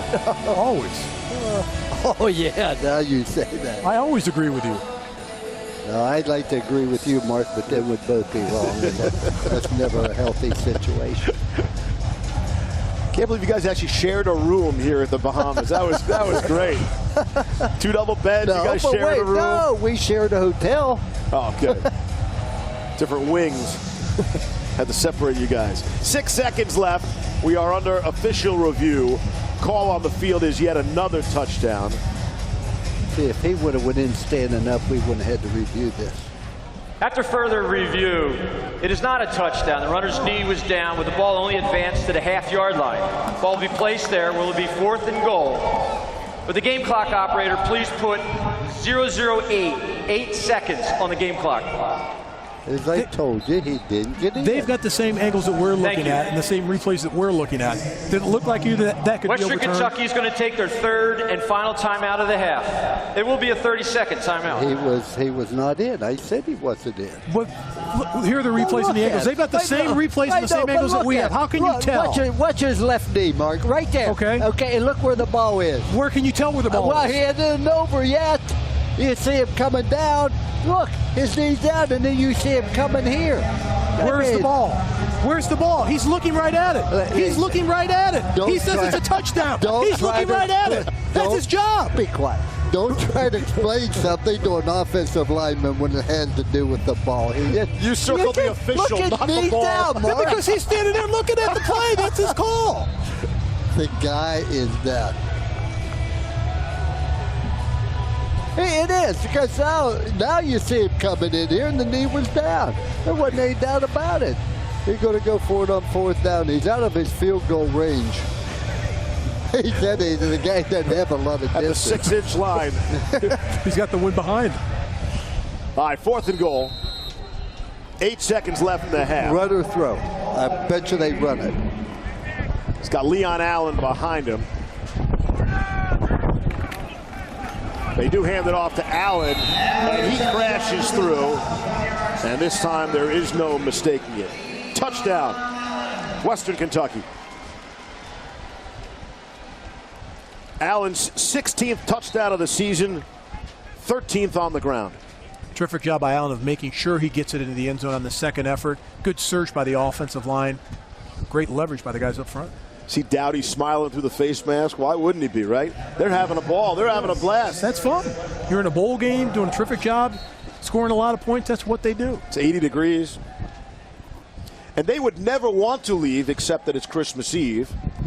There'll be a lot of little buses leaving here going to the airport.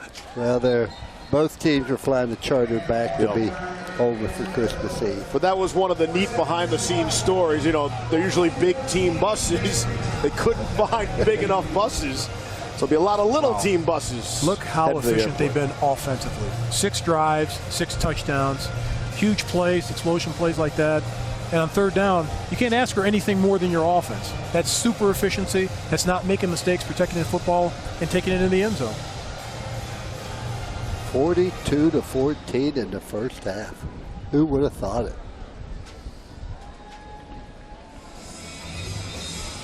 But on the positive note, yes, give us the positive Central side. Michigan gets to receive the second half kickoff, so they can send a statement.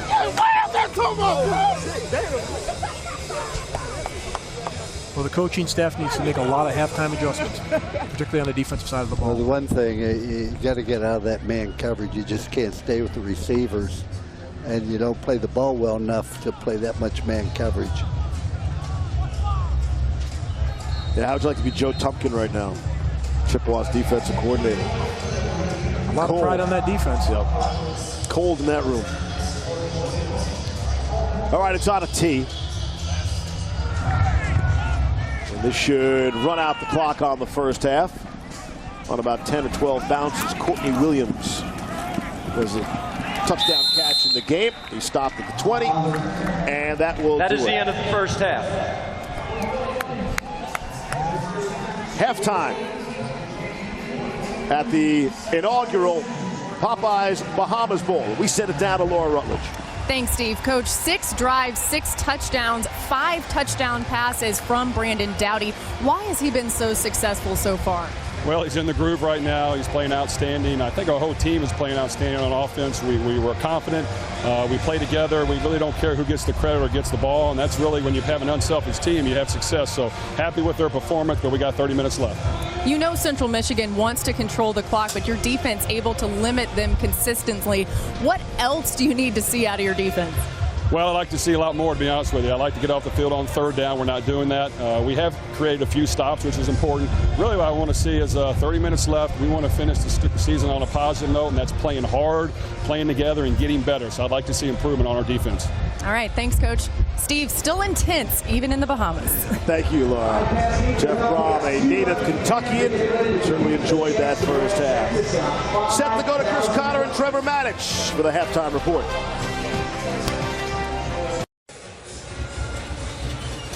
Some of the color and festivities at halftime of the Popeyes Bahamas Bowl. Central Michigan's been having a great time.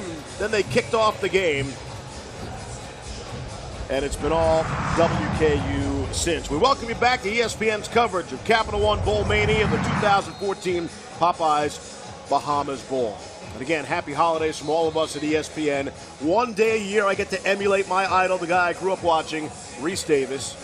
And I get to stand next to Lou Holtz and Mark Mann. We started talking about Brandon Doughty at the beginning. 5 touchdown passes in the first half. Outstanding. 22 of 30, 350 yards in the first half. Not only that, he wasn't sacked. His offensive line did a spectacular job of keeping his jersey clean.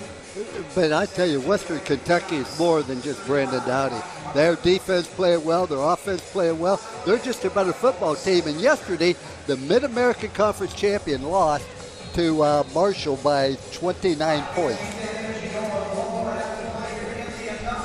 Chippewas will get the football. They will receive to open up the second half.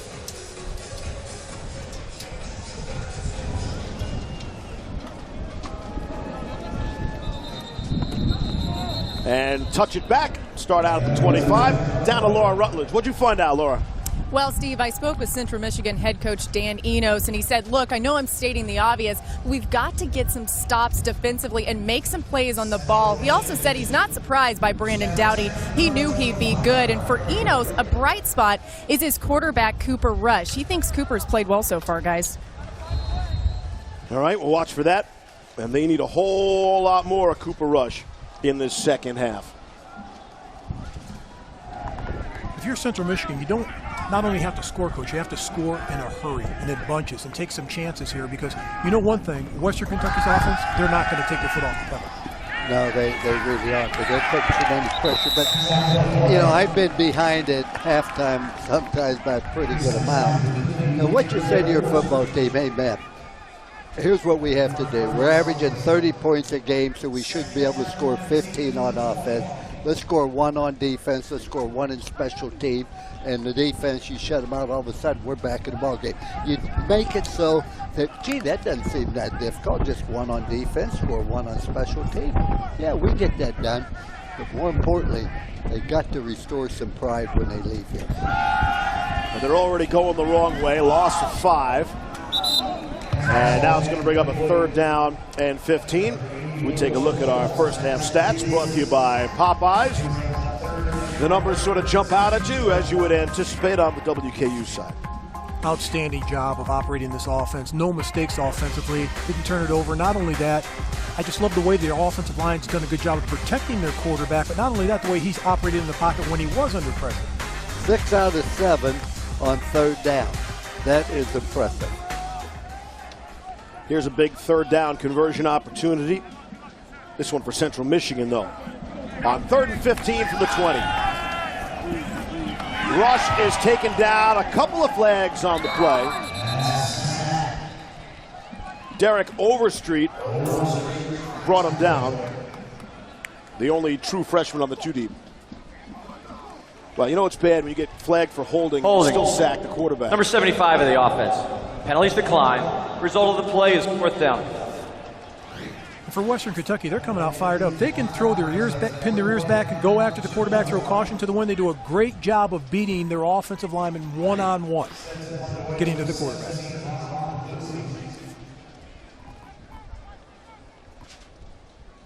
Ron Caluzzi is standing at the goal line. Kylan Towner is standing on the Chippewas side of the field. They'll have great field position for their first offensive series here in the second half. Punting into the wind. The last punt was for 15 yards. Fair catch. The rare fair catch at the plus 37. Willie McNeil stepped up to bring it down. This is so out of character for Central Michigan. Holding. Number 7 receiving team. 10-yard penalty. 1st down. All right, field position just decreased by the 10 yards. So out of character for Central Michigan. They allowed some 26 points per game average for the season. They've given up 42 in the first half. Well, after what Marshall did to Northern Illinois, the champion of the MAC last night, and then you see what Western Kentucky has done here today, maybe the USA Conference just a little bit better than people think. Not only that, I think when you look at both of these teams, it's going to be interesting to see how this defense comes out for Central Michigan. And they played extremely well all year long. They've counted on their defense and their offensive line, and right now they're just getting beat to the punch. So particularly the first series, how they come out of the locker room and how they play and the halftime adjustments by the coaches. But remember our meeting yesterday, I said, you play man, free, have a safety? He said, no, we play 0 man. I went, wow. Watch out now. Pitch to Anthony Wells. Try on the left side. Halfway to a 1st down. Justin Cherokee able to cut him down. All right, now we'll see them mix it up offensively for Western Kentucky. They're going to run it, they're going to throw it, but they're going to try to eat the clock up as much. But they're not going to deviate from what they do offensively. They're still going to throw the football. No, you know, when you rattled that off twice this year, they gained over 700 yards. That might have slipped by some people, but they're going to do it again today. Hands it off to Wales again. Brought down at the 41-yard line. Laterius Walton made the stop. I want to look a little big picture at both of these programs. You've got 2 young coaches. Dan Enos in his 5th year. He's done a great job there. And Jeff Brom in his first time as a head coach in college football. What a terrific job he's done and brought this team together. They were 3-5 at one point this season. Yes, they won their last 4. But I tell you, in a bowl game like this, when the other team embarrasses you, all of a sudden you say, you know, maybe we need to run that offense a little bit more because we can't stop it. Dowdy had so much time there, allowed Anthony Wales to come free underneath. I keep on harping on his feet and his footwork because he's so confident and calm in the pocket. He'll step up and slide in the pocket, but he continues to look down the field to play. He doesn't get rattled at all. Also impressive about Western Kentucky is they're just 6 years into their transition into the FBS in search of that first bowl victory, and they would appear to be on their way. Wales stays in. We've yet to see Leon Allen on this series. A check down to the big tight end, Mitchell Henry. And Henry is dropped inside the 20-yard line.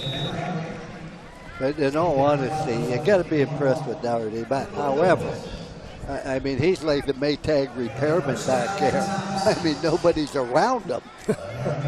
Steps up in the pocket. Even if there is pressure, he just finds a way to get it done. Handed off to Wales. That ball came free. Chippewas say they have it. Justin Cherokee. And they do.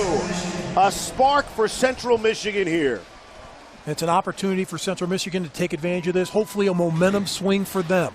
They finally got a turnover. They stopped Western Kentucky from scoring. Now they have to do something with the football. Just didn't have the handoff. Ball hit him high in the chest. So they knew we should have thrown the ball. Cherokee makes the play. 5th in the MAC in tackles during the regular season, and comes up with that fumble recovery. Forced a couple fumbles during the regular season as well. All right, let's see what Cooper Rush can do. They're right back on the field. And on first down, they hand off to Devin Spalding, the true freshman from Westland, Michigan. Going into this game, Western Kentucky and their defense coordinator, Nick Holt, they were so worried about the play action. They don't have to worry about it because they haven't established the run. This is a team that normally establishes the run early and uses their play action a lot, particularly their tight ends. They can't do it in this game because they're so far behind. The tailbacks for Central Michigan are averaging less than 2 yards a rush.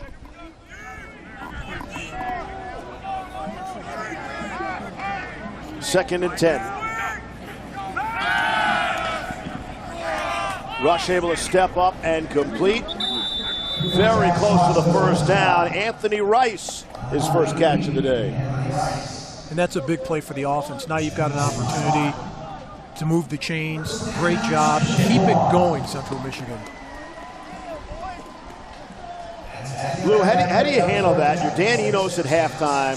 You had your doors blown off in the first half. Do you let the kids have it, or you try to keep it loose and calm? How do you coach that at halftime of this kind of game? Well, me personally, you don't get on them at halftime regardless because, they may resent you. What is important is you get to practice on Monday, then we're going to get that corrected. But right now, hey man, we're better than this. And we're not being fair to ourselves. We're not being fair to our school. And more importantly, we're not being fair to Popeyes Bahamas Bowl.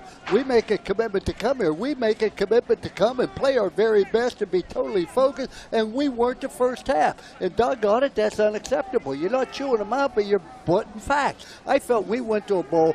We had an obligation to make sure that Papa Bahamas Bowl was glad we came, and we did everything they asked us to do, plus play hard. Here's Rush. Had to get rid of it there before he would be dropped back at the 20. Goes as an incomplete pass. Tanner Reeves had the pressure on him. Well, that's why this is a team effort. The offensive line did a spectacular job of protection. He wasn't touched on the play. Somebody has to make a play at the outside wide receiver position or tight end position, come up with a play offensively. They have to continue to move the chains. They need that spark. But the Central Michigan's in a position, Mark, where they're not used to being. Their offense isn't geared to score 40 points in a half. How about geared to score just one touchdown, and let's go from there? They've got 2 in the first half. Let's get 1 in the second half, and let's move on from there. We talked to the coach. They said we want to get a lead and force them into one-dimensional. Rush drops the football. I think he recovered it. Tanner Reeves again had the good pressure. Brings up a 4th down. Once again, good coverage, good pressure. And that's just all-out hustle by the offensive line. Coming back, going back behind the pocket, being pushed back, and coming back and making the play. Terrific job by the defensive front four of Western Kentucky. So the Chippewas forced the turnover and unable to do anything with it. Going to go 3 and out, and Calusi is back to punt. Off the side of his foot and then some. And that football might be loose. 35 yards, there's a flag coming out. They give a chance to catch it? They did not give the receiver a chance to catch the ball. You have to give them an opportunity to catch it. They did not have the opportunity to do so.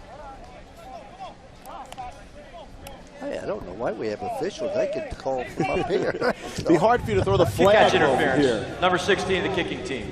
Now he's 15 yards, first down.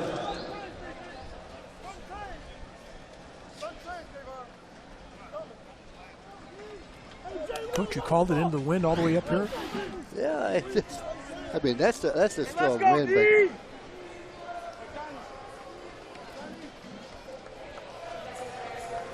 As if the Hilltoppers needed great field position. They're going to get it. Wow. Already up in a big way in the beautiful Bahamas. Welcome back to Capital One Bowl Mania. Back in Nassau, where it's all Western Kentucky. Among the many struggling players in this game for Central Michigan, Ron Caluzzi, the punter, he's punted into the wind, in fairness, but punts of 15, 25, and 12 yards for Central Michigan, the last 3 punts. And right away on first down, Anthony Wales, touchdown. Field position has meant everything, and on first down, the Hilltoppers strike again. Nice job of execution on the left side of the offensive line, creating the seam for him to hit. He never got touched on this play, Coach. no, he really did. Very well blocked. He definitely got in. All the ball has to do is hit the pylon. It doesn't have to be inside it. Well, I'm not disagreeing with you again because I agree with the officiating crew that was right there watching the play the last time, and we were both wrong. No, I wasn't wrong. You were wrong. No, not you. I said was wrong. I was wrong a few years ago. But Mark, I'm sure his family appreciated you circling him, so everybody's going to see him at home on Christmas Eve. Wow, all Hilltoppers in a big way. Do your attack. Play till you're tired. Pass time. Empty it. Do it for D Nash. Got me. Do it for D Nash. D Nash on 2. 1, 2. D Nash. Let's ride. Of course, D Nash is Derek Nash, the defensive back of the Chippewas, serving as honorary captain. He is the inspiration of this Central Michigan Chippewas team. You see that man right there? He used to weigh 205 pounds. 205 pounds. And he slimmed down for all the wrong reasons, down to 150. And we'll get into that just after this upcoming kickoff. And with any luck, we'll get a smile out of D Nash, even with his team struggling so badly here today. Kickoff out of the end zone. Down to Laura with much more. Laura. All right, well, thank you, Steve. And here with Derek. And Derek, you were diagnosed with leukemia a couple years ago. You were able to come back. Then the cancer came back again. Tell us about this entire experience for you and what it's been like fighting through all of it. You know, it's been rough. You know, I would have never expected it would have happened again. They told me that it wouldn't, and then it did. But it happened. And then I got the, you know, I heard about the team coming and all that, you know, and the coach. I didn't think I could go at first. You know, I was all in the hospital. I'm like, oh, man, and I was all sad. And then Coach Enos called me. He said they got a waiver for me to come. It's a wonderful feeling, you know, being here with the team. They've been supporting me this whole time. Without them, I don't know where I'd be right now, to be honest. They bring such a smile out of you and such joy out of you. What was it like when you found out that you got to go to the Bahamas and you got to tell your teammates? When I got the call, to be honest, I was in the bank. I didn't know what to say. Like, I was just like, Coach, are you serious? And then he let me come down, and I went to a practice and surprised the team, told them I went to the Bahamas, and everybody went crazy. And it was a nice, intense practice that day. Your teammates have driven 2 hours down to Ann Arbor to see you when you're getting treatment, when you're going through this time. You said that you don't know where you'd be without them. What does it mean to have that support, that family all the time? You know, I don't ask for too much sympathy. I just want people to know that I'm going to get better. But they've been boosting me on this whole time, and it feels good. You mentioned getting better. You told me yesterday you feel like the cancer is gone. Why is that? I know my body. This is my second year going through it. And to be honest, it's gone. I'm just waiting on the results, but I know it's gone. I'm confident. Thank you so much, Derek, and we all wish you the best of luck. Appreciate it. Steve? The man's got the right attitude, huh? He definitely does. When he walks into a room, he just lights up the room with his beautiful smile and his great attitude, and we had a chance to spend some time with him, and just an outstanding young man, and I wish him nothing but the best in a huge, great future. And what a positive attitude he has. It's just incredible that, when he walks in a room, he makes you feel better. Two things at work here. Obviously, the medical condition wouldn't allow him to come to the game. The other is the NCAA, and look, they get bashed for everything. They got this right. They sped up the process. They asked him to waive the rule about it. They got him here, and kudos to the NCAA for that. I agree. It was the right thing to do, and I'm glad that they stepped up and did the right thing. And I want to tell you, the attitude that one has that has cancer is so critical in your recovery. Dan Enos also had a great line about Nash. He goes, he doesn't want to hear from any of his players, it's too cold out to go to class, or I got a little sniffle, I don't feel like class, because Derek Nash, after his chemo treatment, he drives all the way back and still goes to class. And Enos has used that if Nash can make it to class, you can too. And look, he's not happy about the score, but you know what? He's loving every minute of life, every single day, as he should. Great to have Derek Nash here at the Popeyes Bahamas Bowl. I think it's always important to count your blessings, not your problems. You're here at a bowl game. Yeah, you aren't playing very well, but this could turn out to be a positive in the long run. In the air and caught and then dropped. Titus Davis brought it down, but couldn't hang on to it. What a fabulous job of the offensive line of picking up the blitz of Western Kentucky. Central Michigan did a great job of protecting quarterback Cooper Rush. It should have been a reception, just couldn't get it done. But what a terrific job of picking up the blitz. That was wonderful, Terry, on the coverage there. And Central Michigan's Ron Caluzzi will punt again. What's the average? 17? Averaging 17 yards or so per punt in this game, mostly against the wind. Got that one high in the air. Fair catch is signaled for by Kylan Towner. And Western Kentucky will take over at the 30-yard line. And there's the sticker, the inspiration for Derek Nash, or D Nash. The 2014 Popeyes Bahamas Bowl is brought to you by the Venture Card from Capital One. Earn unlimited double miles you can use with no blackout days. And Ram Trucks. Get more facts at ramtrucks.com. Guts, glory, Ram. On Monday at the Roscoe A.L. Davies Field in Nassau, a clinic held for kids ages 7 through 13 by the Central Michigan and Western Kentucky players and coaches. This event held in cooperation between the Bahamas Bowl, USA Football, and the BAFF, which everyone knows stands for Bahamas American Football Federation. Good job done by all. Giving back to the community that they're playing this great bowl game in. Anthony Wales is the ball carrier on first down, as Western Kentucky will look for more. Why not go for 50-plus points in a bowl game? Up 49-14, some 6 minutes to play here in the third quarter.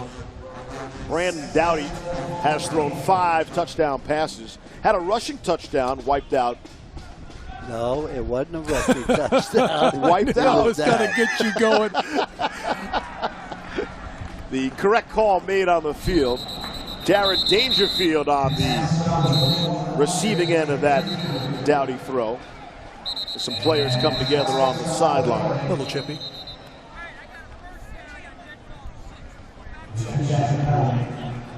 And there is a flag. Personal foul. Unnecessary roughness, numbers the offense. Penalty's 15 yards. Result of the play is a first down. It's going to be 1st and 10. That's the 5th personal foul we've had in the game. 5th. I'm not saying they wouldn't have called this, but I think everybody's on high alert after that Miami Beach Bowl and the ending of that game. And you can't blame the officiating crew to stay on top of it. But if you look at this Western Kentucky offense, and how about the quarterback, Brandon Doughty? 5 touchdown passes. He's got a chance to tie the bowl record and possibly break it.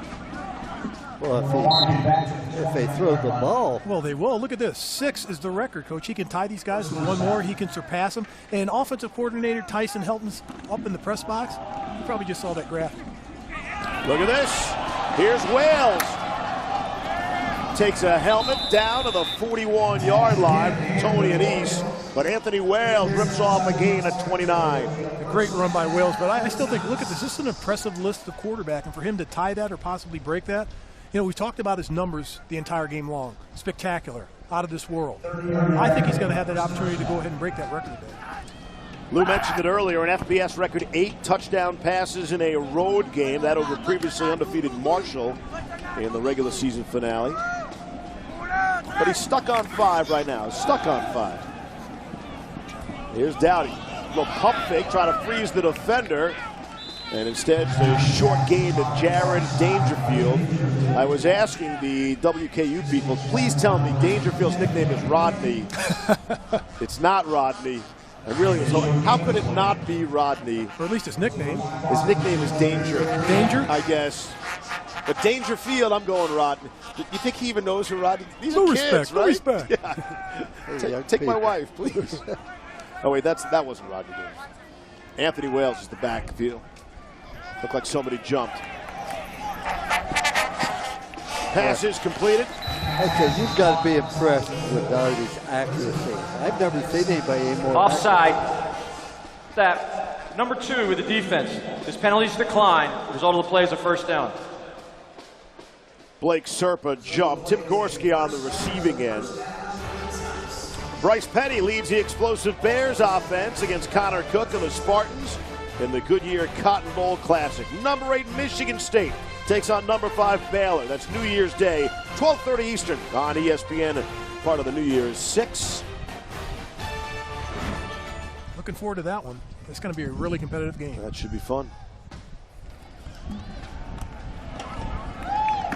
Dowdy able to complete the Joel German.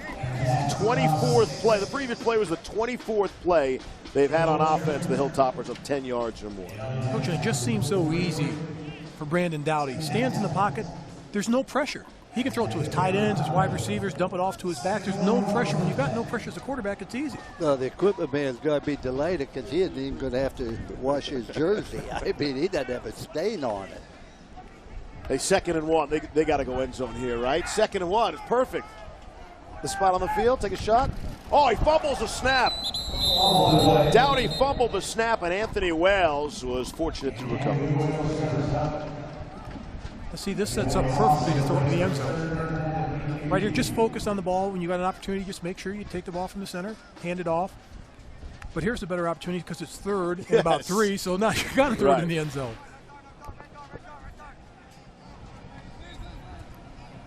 3rd and 3 from the 13. Dowdy completes. Has enough for the first down to Willie McNeil. Josh Cox brought him down. Coach, if you're Central Michigan, you've got to do something. Get your hands up. If you can't get to the quarterback, get your hands up and try to take away those pass lanes. I would just tell them to start the bus up really even early. I want to tell you, if we're going to play like that, we might as well go home now, man. Everybody in a hurry to get back for Christmas Eve. And both schools will travel home tonight. Anthony Wales is the setback on 1st down and goal now inside the 8-yard line. It's Wales stumbling his way to about the 6. Bring up a 2nd and goal. With all the accolades about Dowdy, I'm sure people at home are wondering, what about the prospect of playing on Sunday? What do you see for him as a future NFL guy?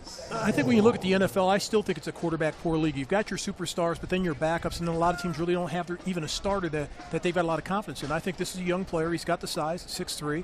He's got the arm strength. He's got the strength, but I think he'll come back. He may get his evaluation to find out where he may get drafted if he does, but he's coming back next year because he's going to build on what he has because he needs to get stronger. He needs to get bigger. He needs the opportunity of making plays. Dowdy hit as he throws. He was granted a 6-year eligibility. He was redshirted as a freshman.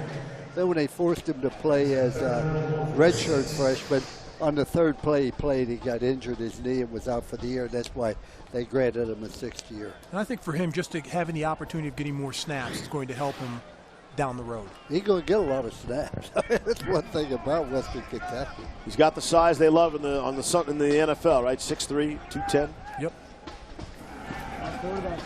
You know, he when you talk to him, he's a wonderful young man, but he was so close to his grandfather.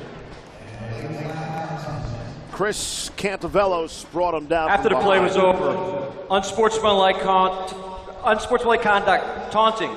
Number 12 of the offense. 15-yard penalty, 4th down. 12 on the offense, fellas. That's Dowdy. That's surprising. There's not a real place for that.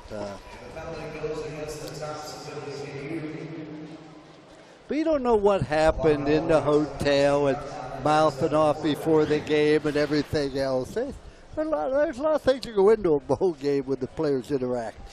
Or something happened on the play that he wasn't pleased with. It's 4th and goal. Dowdy stays out there to hold for Garrett Schwetmund. This will be a 36-yard field goal attempt.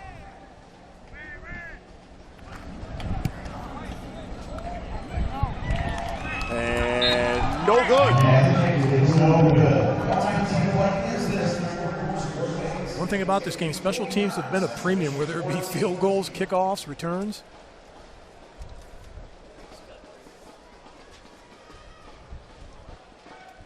Western Kentucky unable to break that 50 mark as of now. Capital One Bowl Mania continues tonight. Fresno State squares off against Rice in the Hawaii Bowl. Tonight, 8 Eastern on ESPN. Fresno State, the Mountain West Western Division champions.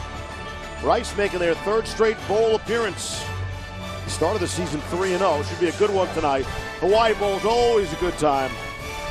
The scenery is exceptional. The football's really good, too.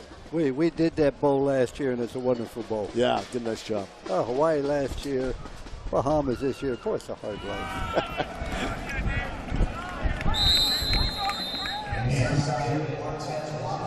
We've mentioned some of the defenders for Western Kentucky. Wonderful Terry, and there's Prince Charles Awara. And those are not nicknames, people.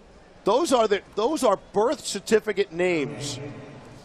And even G. Money Brown. That's my favorite right there. G. Money Brown. That's birth certificate, people. On my birth certificate, it says Steve, okay, just for example. Mine says Mark. Okay.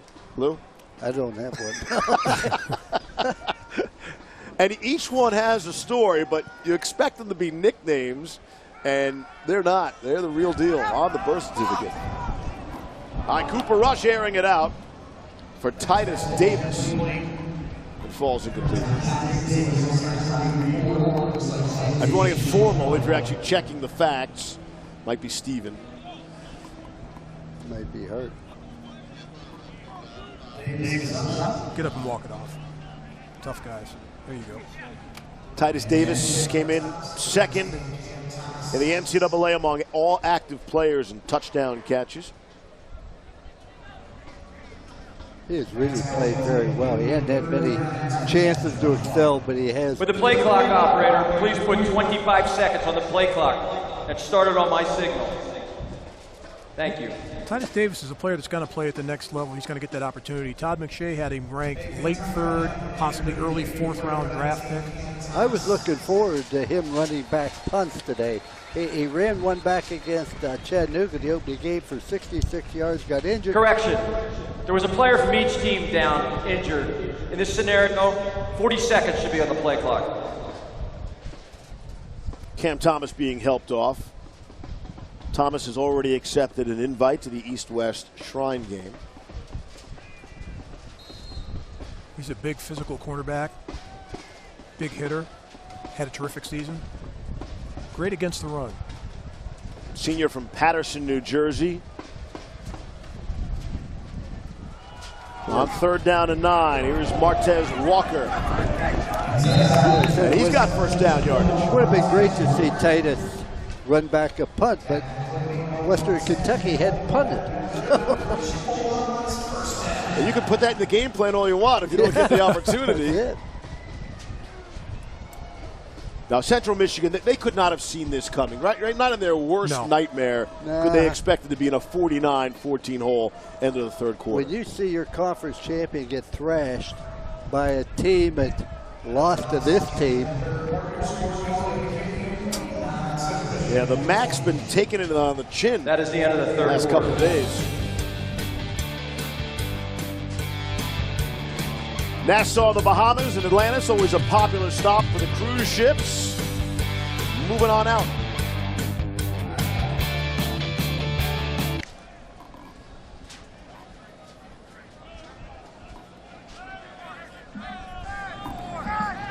But then again, they don't have receivers like Western Kentucky has. No, sir.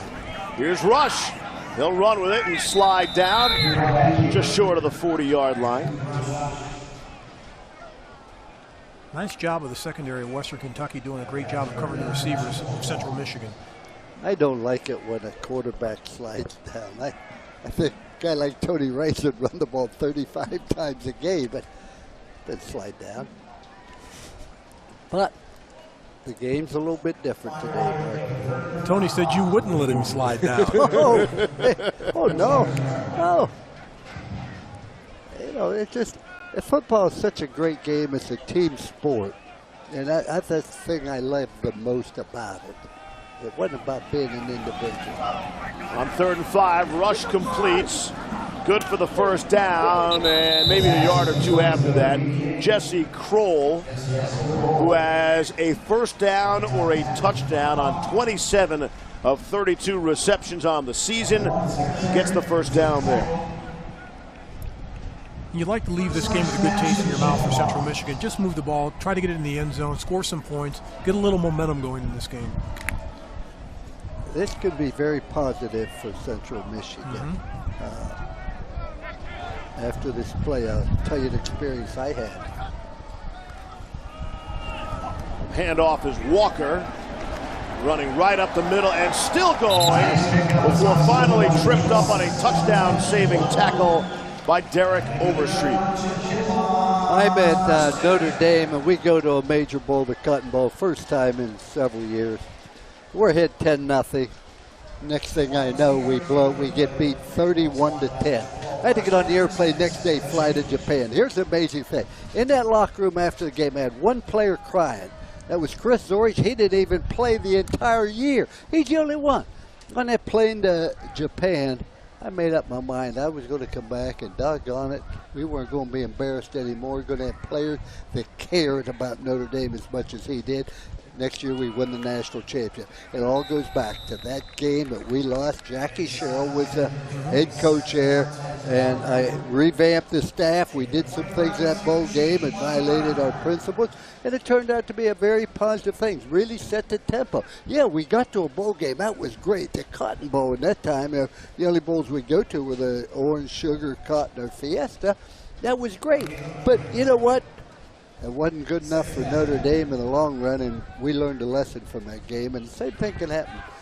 Dan Eno's a fine, fine coach. Here's Rush, looking for the end zone. Touchdown! It's Titus Davis.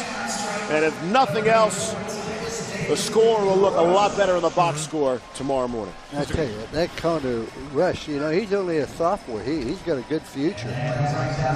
Great job of timing on the route because he knew he was going to wait for Titus Davis to get open. He's going to beat the defender one-on-one. Easy slant, touchdown. Now, you got to kick off. You have the win behind you this time. You got the win behind. Do you onside it? Yes, it's a bowl game. I would. That's why you're not a coach. I would have gone for 2 there. Oh, yeah, that's a winning False edge. start. Number 75 offense. 5-yard penalty. Still to try. See, that's bad, right? You get a touchdown, you get a little closer, and then a false start on the extra point. Well, there's no starting count on extra point. Everybody has to look in at the ball. And then when the ball's snapped is when you step in.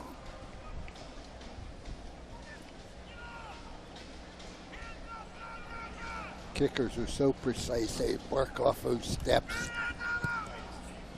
1.3 seconds is all it takes. And that extra point, in essence, a short field goal, is good.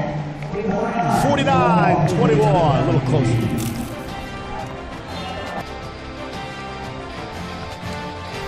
Back in Nassau at the Popeyes Bahamas Bowl. Special thanks to everyone here who's been so kind, keeping us prepared, getting us ready, and getting the stadium ready for a big-time college football bowl game. And not just the game, but a big-time broadcast as well.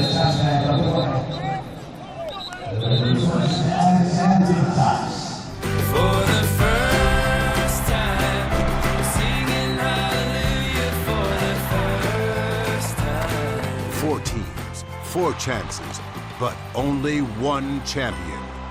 The College Football Playoff on ESPN. Hallelujah. So there it is, fellas. The playoff system everyone wanted. We got a couple of semifinal games. Are you looking forward to one game more than the other? I think both games are going to be outstanding. I think when you look at Ohio State, the season that they had going through three quarterbacks, and they're going to play Alabama in their backyard, and they're going to go against a Nick Saban defense that's great at the run. I think that's going to be a big challenge. The other game, you're going to have two Heisman Trophy winners. What more could you ask for? Anytime you're one of the Final Four, you're capable of winning it all. Even Ohio State, with their third-string tailback, is capable of doing it.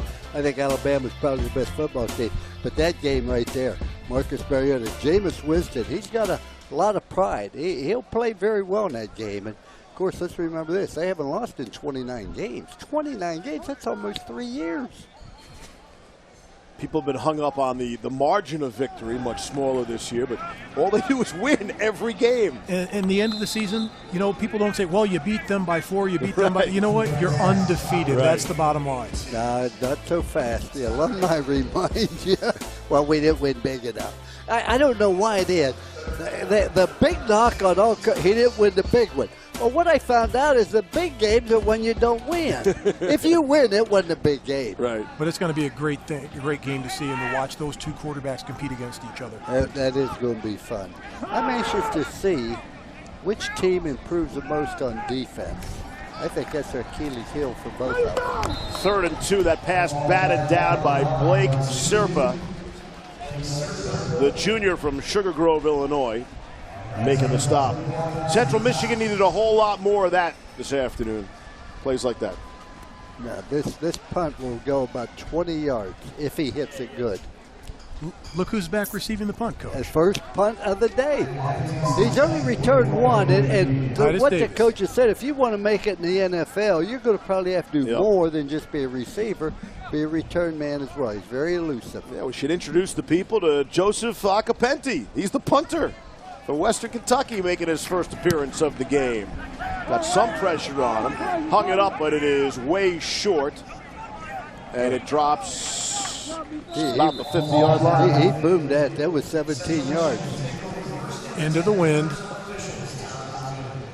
They're keeping him clean, his uniform. No dirt on that.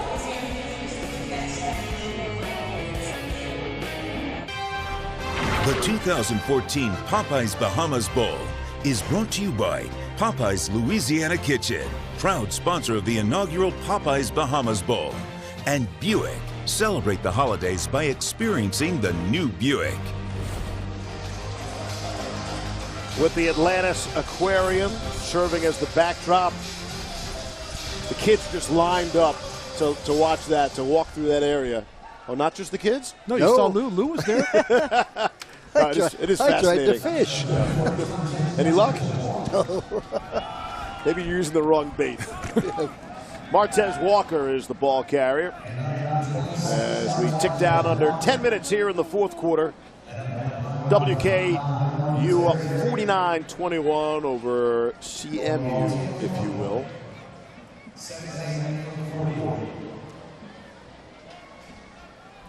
It was amazing talking about the teams they play next year. Their non-conference schedule is unbelievably brutal. Central Michigan's got Michigan State, Oklahoma State, and Syracuse. Yeah. Here's Rush. throwing and completing. And Mike Kinville staying on his feet. The 3 or 4 guys came over to drop him. That was the only time I thought Eno sort of locked up in our interview when you asked him about the Michigan State game next year. Whoa, he doesn't want anything, because that'll be a whole lot of pressure on him, I'm sure. He played quarterback at Michigan State. He won 2 consecutive bowl games there as a starting quarterback. Oh, I remember it. He's like, look, I want to focus on this game first. You think you dread that game or you enjoy that game? Oh, yeah, you enjoy that game. You have everything to gain, nothing to lose. That'll get a whole lot of attention, that game.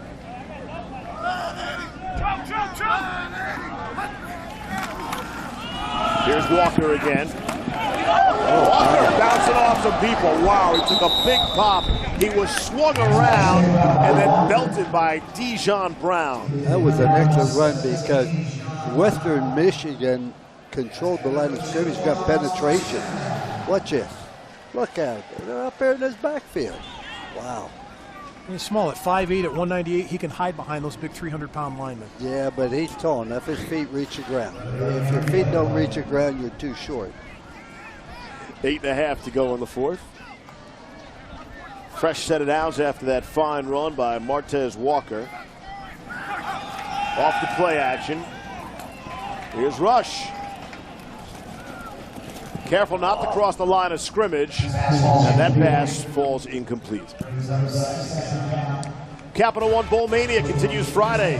Illinois, Louisiana Tech, the Zaxby's Heart of Dallas Bowl, followed by Rutgers, North Carolina in the Quick Lane Bowl. Then NC State, UCF in the Bitcoin St. Petersburg Bowl. That's Friday on ESPN.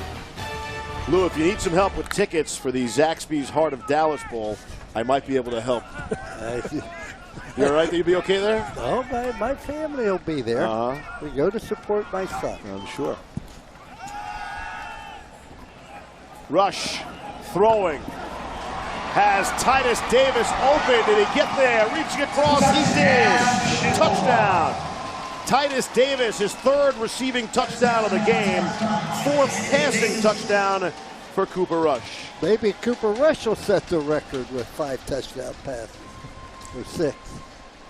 One thing about Titus Davis, great awareness of knowing where the goal line is. Makes a terrific pivot move here, turns in. He's being pulled back. He knows where the goal line is. Getting the ball across the goal line to score the touchdown. Remember, Davis dropped one in the end zone earlier as well.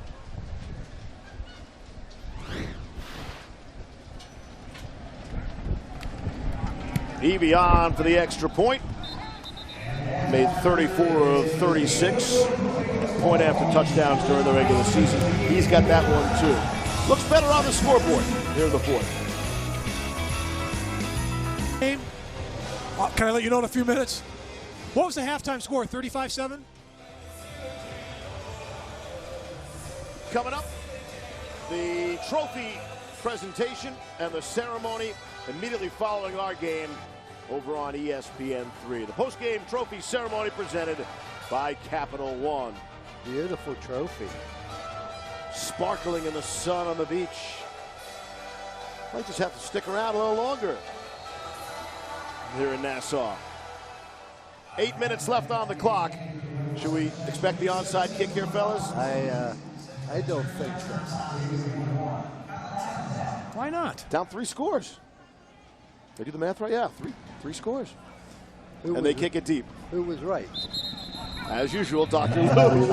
Never wrong. Got it right. What's that like being you? Is that hard every day? Oh no, I'm not right.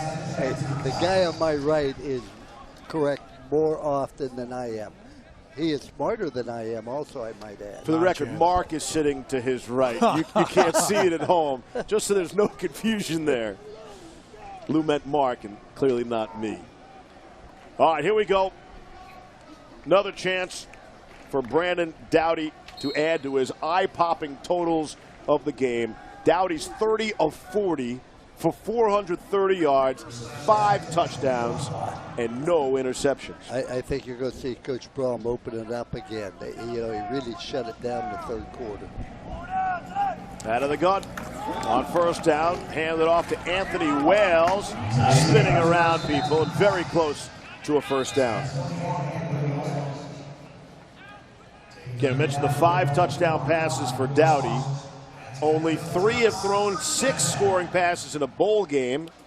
Connor Halliday, Geno Smith, and Chuck Long. Lou, as you mentioned, Cooper Rush is right behind him. Get a couple more possessions. He's got 4 touchdown passes in the game.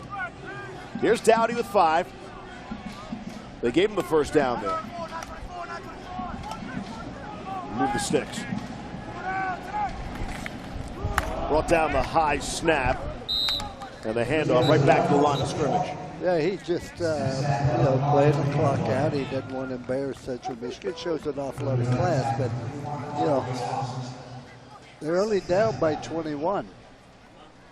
And if you're Dan Enos, you have to be proud of your team because they could have laid down in the second half. They came back and fought hard in the second half, put points on the board, took the ball down. Your young quarterback, Cooper Rush, did a nice job of throwing the ball vertically, putting it in the end zone and scoring some points. So you've got something to build on for next season. 2nd down and 10. Seen a lot more Wales than Allen as the game has progressed. Throw it back across the grain, and it's Willie McNeil. Here's the 6th Willie one. McNeil. Here's the 6th one. Oh, no. And he cuts it back and is brought down to the 10, and the ball is loose. 5 Chippewas around it. They recover. Tony Anise picks up the fumble and runs it all the way back out to the 36-yard line. Don't go anywhere, folks. Willie McNeil looked like he was going for history to get Dowdy the tie for the record. What a change of events. Unbelievable. And this is an outstanding job of not giving up on the play. Right here, see the defenders coming down the field, going with the play, stripping them of the ball, then recovering the fumble. That's a huge play for Central Michigan.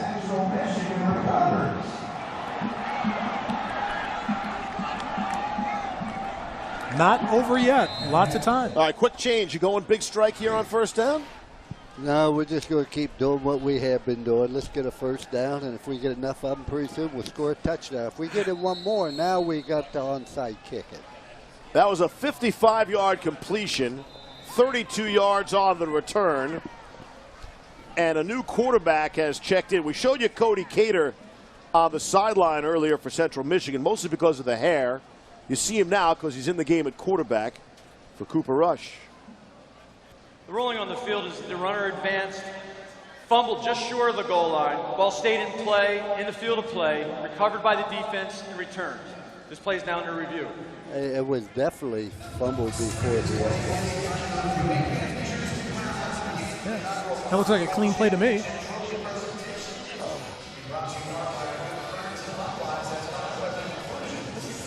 We'll have to take another look at it.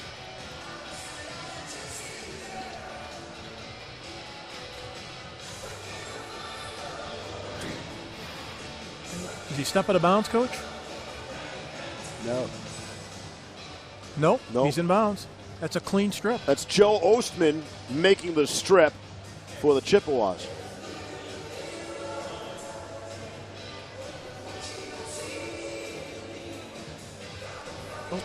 Trying to pick up some blockers right here. He doesn't step out of bounds. After review, the rolling on the field is confirmed. 1st down, Central Michigan. So it was a 55-yard completion and then a 32-yard fumble return. All right, the people in Mount Pleasant, Michigan, a little fired up. Chance to get a little closer here. Central Michigan down 3 scores with the football. And 6 minutes, 16 seconds left in the 4th. But that was a beautiful play. I mean, well executed, well conceived, just didn't protect the football. Again, Cody Cater, the senior quarterback, is in. Have to wonder what's up with Cooper Rush. We'll get super sleuth Laura working on it. Try to find out. Martez Walker carries the ball. And wonderful Terry bumped him out of bounds. Yeah, Cooper Rush is getting a hot hand in the second half. Doing a terrific job. But this is a senior, maybe his last chance to play. Here Coach, maybe they wanted to give him a snap or two because here does come Rush. Well, that's what I said. You know, you take care of your quarterbacks, your seniors. You know, ladies and gentlemen, it's not just about winning the game. It's about developing men. And both these coaches were so impressive with how they handle their people. You're talking to the players. On 2nd and 1, Martez Walker has that and plenty more. Another first down. He's a true freshman. So, two things here, guys. Are you surprised you're not seeing a little more urgency out of Central Michigan? And, Coach, while I respect trying to get the senior in the game, after a turnover there, down 21, maybe got a shot to win this third. Tie it. Oh, the guy picked up 9 yards with him in there. I mean, you can't complain there. He didn't ask him to throw the ball or do anything. I thought it was a great gesture. Handoff. Off the play fake. Rush throwing.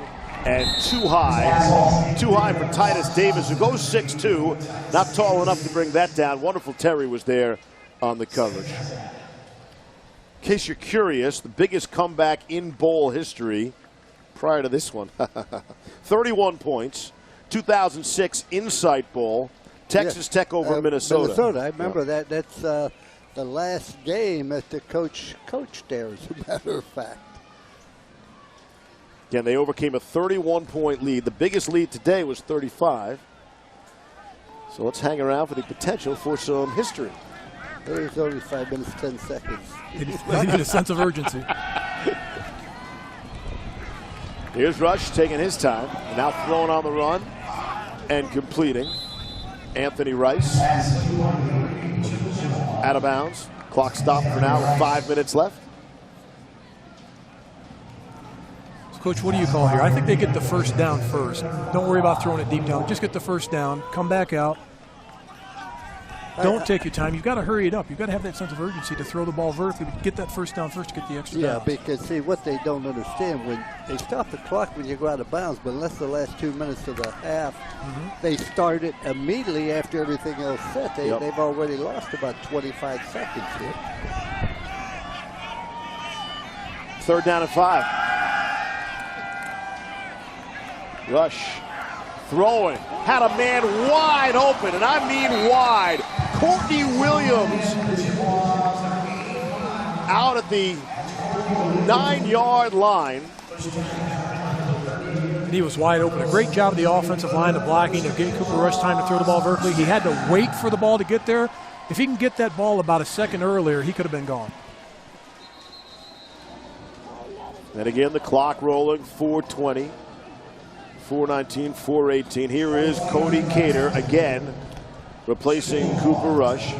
Interesting, because Laura reports from the sideline. You were exactly right. Dan Enos just wanted to get the senior in some action, and there he is again. They spotted at the 12. And this time, Cater's going to throw it and complete it. And for the touchdown. Penalty. Holding. Number 6 of the offense. 10-yard penalty. First down. Oh. Cody Cater to Jesse Kroll, and it won't count. What a That's shame. unfortunate. Cater did a great job. Did you see how he stopped and threw that ball sidearm?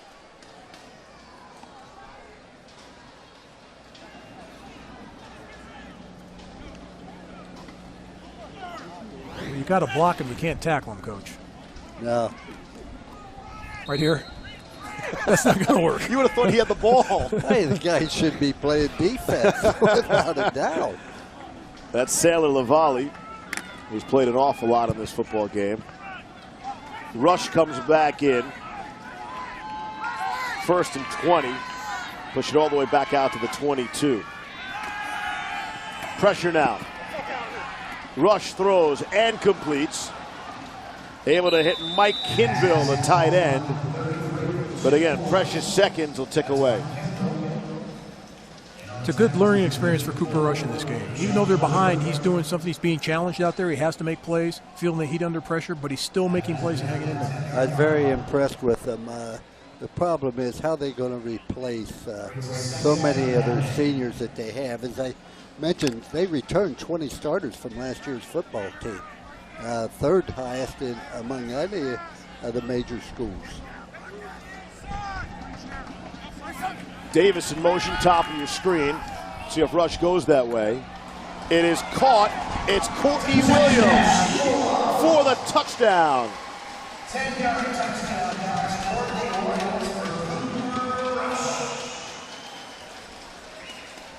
Good job of execution by the Chippewas. Nice protection. So if I would have said we were going to go to see a college football game where both quarterbacks would throw 5 touchdown passes, you'd sign up for that, right? Absolutely. Lots of fun. Oh, the defensive backfield coaches aren't having so much fun. So they score after all. Penalty hurts them really only in the clock. Lost 48 seconds. Down 2 scores, 3 minutes to play. And all 3 timeouts.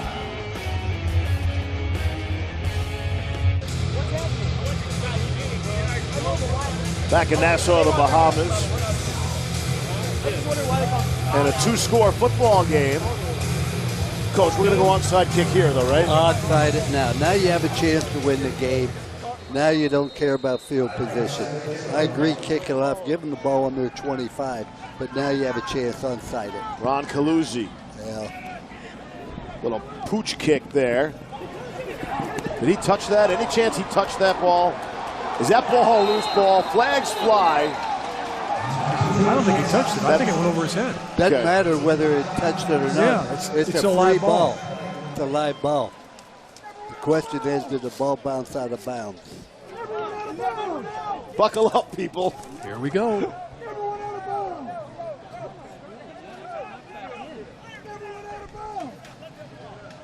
The ruling on the field is the ball never touched the receiver. It did touch a member of the kicking team and then touched out of bounds. This is the kickoff out of bounds. Ball be placed at the 35-yard line, 1st and 10. Chaos avoided. It doesn't have to touch him. That's a free ball. I don't know what he was thinking. I tell you, that they tried to knock it back in. Oh, if he would have swatted it back in instead of trying to recover it. So close. There's his elbow. Yep.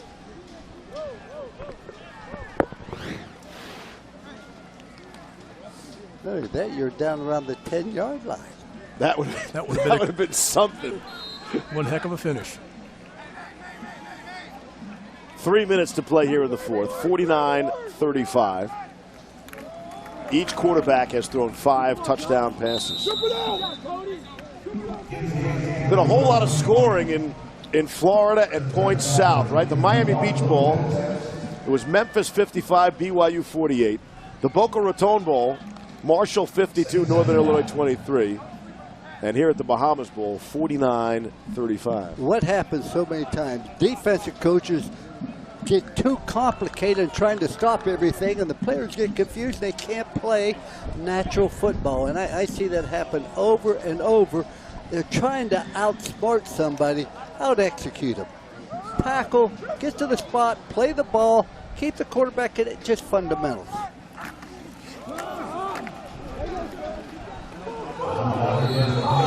Anthony Wales, the ball carrier, he coughed that up? No. Was able to recover his own fumble. You mentioned about the defense executing. The offense is executed well today. Oh, the offenses do that very well, but you know, you can't play when you're... First short time out of the half, Central Michigan. It will be a 30-second timeout. You can't play when With you're the game clock operator, with 2 minutes, 5 seconds, 2:05 with the game clock. Timeout on the field. Central Michigan won't go down without a fight. Gives us the opportunity now for today's Capital One Player of the Game. And it is correction, please put 2:15. The man we opened up the broadcast with, Brandon Dowdy. Came in throwing more touchdowns than any player in the country this season and adds to it with 5 more today. And most of it was done in the first half. He had 350 yards passing and the 5 touchdowns all in the first half. And he was the sharpest attack of the first half, 22 of 30, executed the offense magnificently for Western Kentucky. They did open it up at halftime. They played it very, very conservative. Didn't let him throw much. Guys, 5 games for Dowdy with 5 touchdown passes or more. That's impressive. Wow, right? Eye-popping numbers. And you have to tip your hat to head coach Jeff Brom and offensive coordinator Tyson Helton. What a job they've done with this young quarterback. What a transition, though. 4 years ago, under Coach Taggart, I think it was. They just ran the ball, all power. Look at this. He's throwing deep. He won't complete it, but they're going to try. You know, you get the sense these coaching staffs, they're aware of the records. Maybe somebody told them it's a bowl game. Why not, you know, give Dowdy a chance to get it, to tie the all-time record? I think that would have given him a chance. He deserved it. They never really threw the ball the second half. Maybe Titus Davis will get that opportunity to field another punt opportunity. He's excited. Well, he's punting into the wind. I'd say 18, 20-yard punt will be good. Acapenti is standing at his own 20-yard line to punt it away. Central Michigan not done yet. And before he puts it in the air, whistles. False start. Number 22 of the kicking team, 5-yard penalty, 4th down. I think wind is more difficult to play in than wet weather. The wind really has a tremendous factor on the ball, in the kicking game, passing, etc. Okay, the ball is on the 29. I say if he gets it to the 45 of his own, he'll be doing good. Had a 17-yard punt last time out. That'd be good. Acapenti from his 15 now. Oh, he moved that. Davis runs up for the fair catch. And Central Michigan will take over at the 45-yard line. You know, that 2 minutes left and 3 timeouts. That may not look like much, but Titus Davis on that play, that was a great adjustment to the ball to field that without fumbling it into the wind. The wind's wobbling the ball around to run up and catch that and not make a mistake. How many times, Mark, do we sit there watching all the football games, and what drives you crazy is a guy kicked a 15-yard punt and nobody fields it and it rolls 40. That is what you call lost hidden yardage.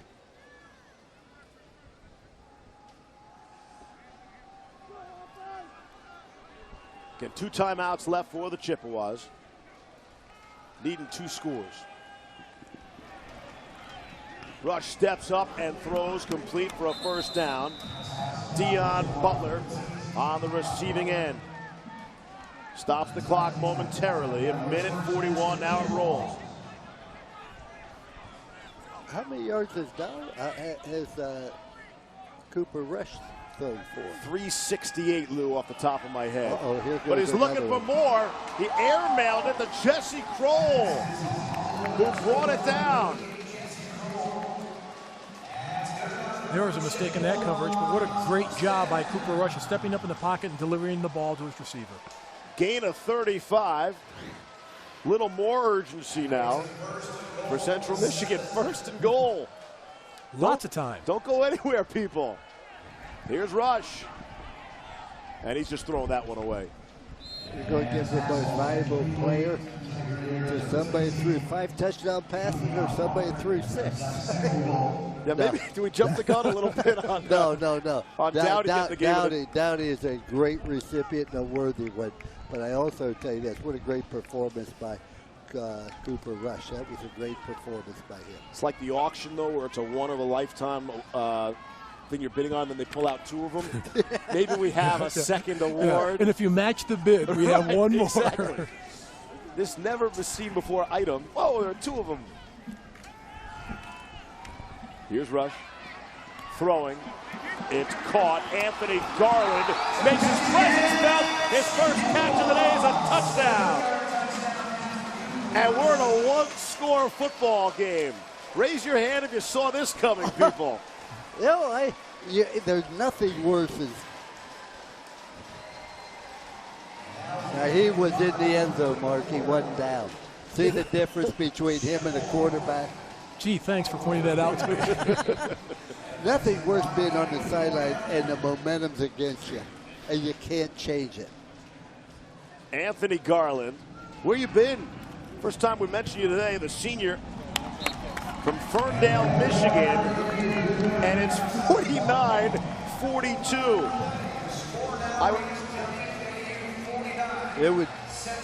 How about that? Cooper Rush Yes. has tied the bowl record. We were talking all the entire game about Brandon Dowdy. 5 touchdown passes in the first half. How about this? Cooper Rush comes storming back in the second half, and he's on the all-time record That list. is amazing. What would be interesting is if you figured out how many points were scored going with the win and going against the win. So I was handed this statistic. Joe Sullivan, Mike Black doing a great job for us here in the booth. Said 10 touchdown passes, most ever in a bowl game. Now we have 11. Make it much tougher for the next bowl game, try to match this. And we might not be done, people. 69 seconds left. Central Michigan still has 2 timeouts. Now this is a good time. This is fun. This is bowl season. College Overtime. In the inaugural Popeyes Bahamas Here Bowl. we go, overtime. Setting records left and right. Yes. Setting records for missed flights coming up. So what? Good thing the teams are chartering. And there is the onside kick. And let's see. Did it go 10? Didn't matter. They touched it before. There is a flag. Oh, it might have ruled Western Kentucky offside.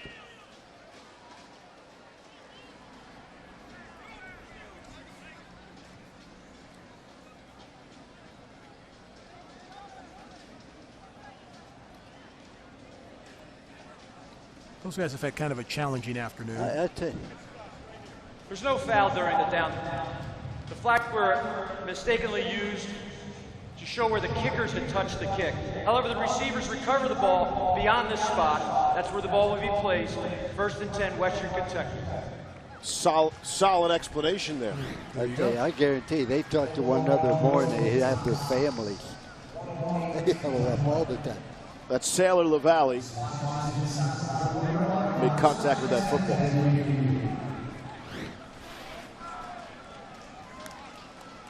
Well, Coach, what do you think? They run it out, or they go ahead and try to tie the record with No, Brandon Dowdy? they're just worried about getting the game. Get the game ball, win the game, get on the charter flight, and go home. They're going to run the football. They're in the I formation. They're going to force Western Kentucky to use their last 2 timeouts. There's Dowdy, puts it on the ground. Central Michigan will call timeout quickly. Second charge time out of the half. Central Michigan. It will be a 30-second timeout. As a coach now, you're saying, okay, they have one more timeout, we have 2nd down. That means with 58 seconds to go, they're going to call timeout. Okay, we run a play, that'll be down to 50, and then 30. So it's, yeah, we don't even have to, we don't have to punt the ball. We don't have to do anything. We have good clock management. Whereas in the East Carolina game that was on TV, is an interesting point made that it's the first time I've ever seen anybody get in the victory formation down the ball and lose the game. It just doesn't happen. So clock management, as a coach, you're trying to figure out, I want to use up their timeouts, definitely. But I also don't want to have to punt this ball.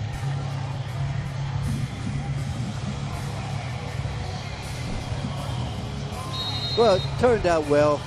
Both of them have a lot of positives to go into next season on, and both have great quarterbacks coming back. Both teams played hard, extremely hard for 4 quarters, which was great. They both got after it, offensively, defensively. Saw a lot of scoring, a lot of excitement, a great game to watch. What a great defense. If you're watching a game as a bowl game, I think it's a great watch. There's Leon Allen back in there. 3rd and last time And Central Michigan will take their last timeout. Chippewas can say they won the second half. Small consolation prize, but made it a lot closer. Turned a blowout into a competitive game. It's not baseball. It's not a doubleheader. I mean, it's just total cumulative. Got it. Now you run the ball, and here's what I do, Mark. I run the ball again, and with about 15 seconds to go, I throw it in the end zone. Good call. Because that take up a lot of time for the ball to be in the air. It's been interesting. We've been talking about the wind so much today. 13 touchdowns scored in the game, 8 with the wind, 5 against the wind. Well, the first 2 were by Western Kentucky in the first quarter. They drove down. Guys, to do that with Dowdy's numbers on the screen there, the most amazing part of that to me is the 0 interceptions, right? Yeah. Just throwing a ton. Not a tipped ball. A million things can happen, go wrong. It's clean living right there. Played smart at the quarterback position all day. On the draw. This is what I expected the whole game for Central Michigan to control it. About a 9-second difference, game clock and play clock. You're not the only one who can do math, Lou, all right? I did that top of my head there. Didn't even get any help. No, but that's what you have to do as a coach when you're thinking about finishing out the game now. With 9 seconds, I would punt the ball, yes. Into the wind. Into the wind. Or I would throw a deep pass in the end zone, and that would take a good 7, 8, 9 seconds. The game's over. He's got great feet. Well, you don't want to scramble. You may get sacked. Oh, that's the last thing you want. First charge time out of the half, Western Kentucky. It'll be a 30-second time. Western Kentucky will take a second here to figure out exactly what they want to do. They're going to punt the ball.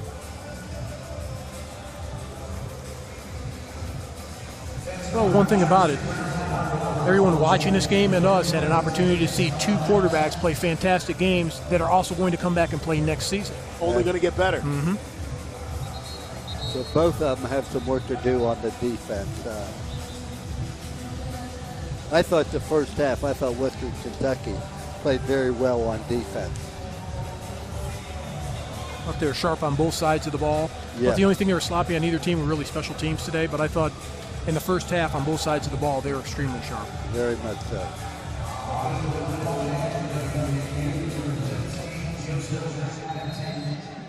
Acapenti is back to punt. If he can get it in the air, should be able to hang on for a victory. Titus Davis, we've been talking about him, is down at the 10-yard line. They'll let it bounce.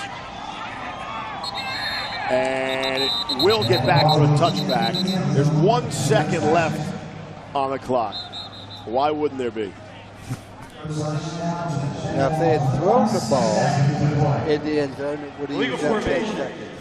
5 men in the backfield on the kicking team. This 5-yard penalty will be enforced at the end of the kick. All right, so one last Hail Mary. I want to congratulate the bowl director and everybody associated with this bowl. It was just a wonderful experience. I could not have been treated any nicer.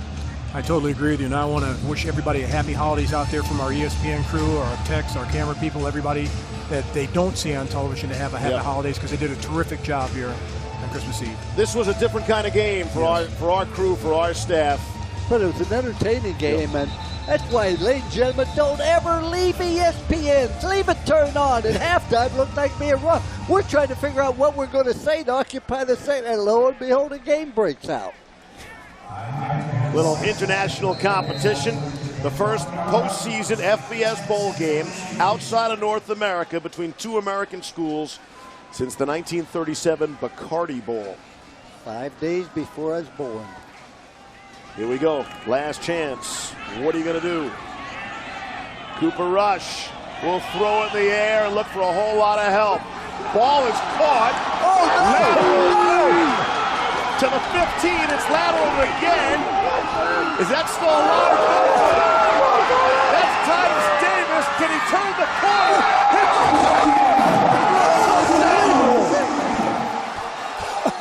And chaos ensues. The unthinkable, with 1 second left, has happened.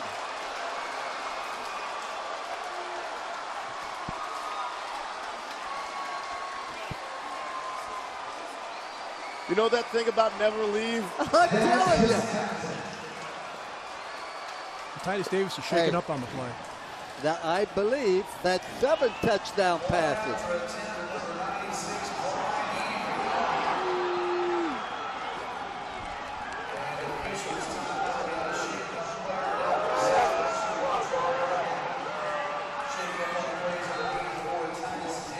Did he get in? Did he get in? Did he get in? Can you imagine? Yes. Yeah. Yep. Hit the pylon with the ball. We're going overtime, ladies and gentlemen. This is insane. Insane. People are texting their friends all over the country. What an put the incredible TV play. on. You need to see what's going on at the inaugural Popeyes Bahamas Bowl. And it looked clean. Wow.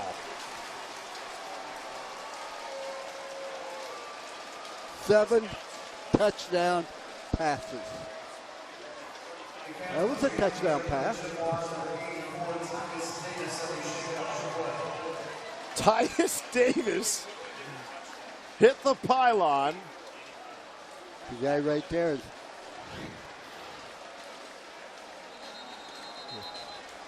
They still got to successfully hit the extra point here. It's 49-48. How about trying to win it and go for two? There you go. Who said overtime? Go for two. Central Michigan is going to go for two. The touchdown is good. You want to see a fantastic finish? Hey, either way. Either way. This is incredible. I applaud him for going for two. This game's had everything in it. Look at this. 2-point conversion for the win. Back corner of the end zone. No! It's knocked away. Wonderful Terry. The coverage on Jesse Kroll. And that's how this game will end. Are you kidding me? 49-48, Western Kentucky.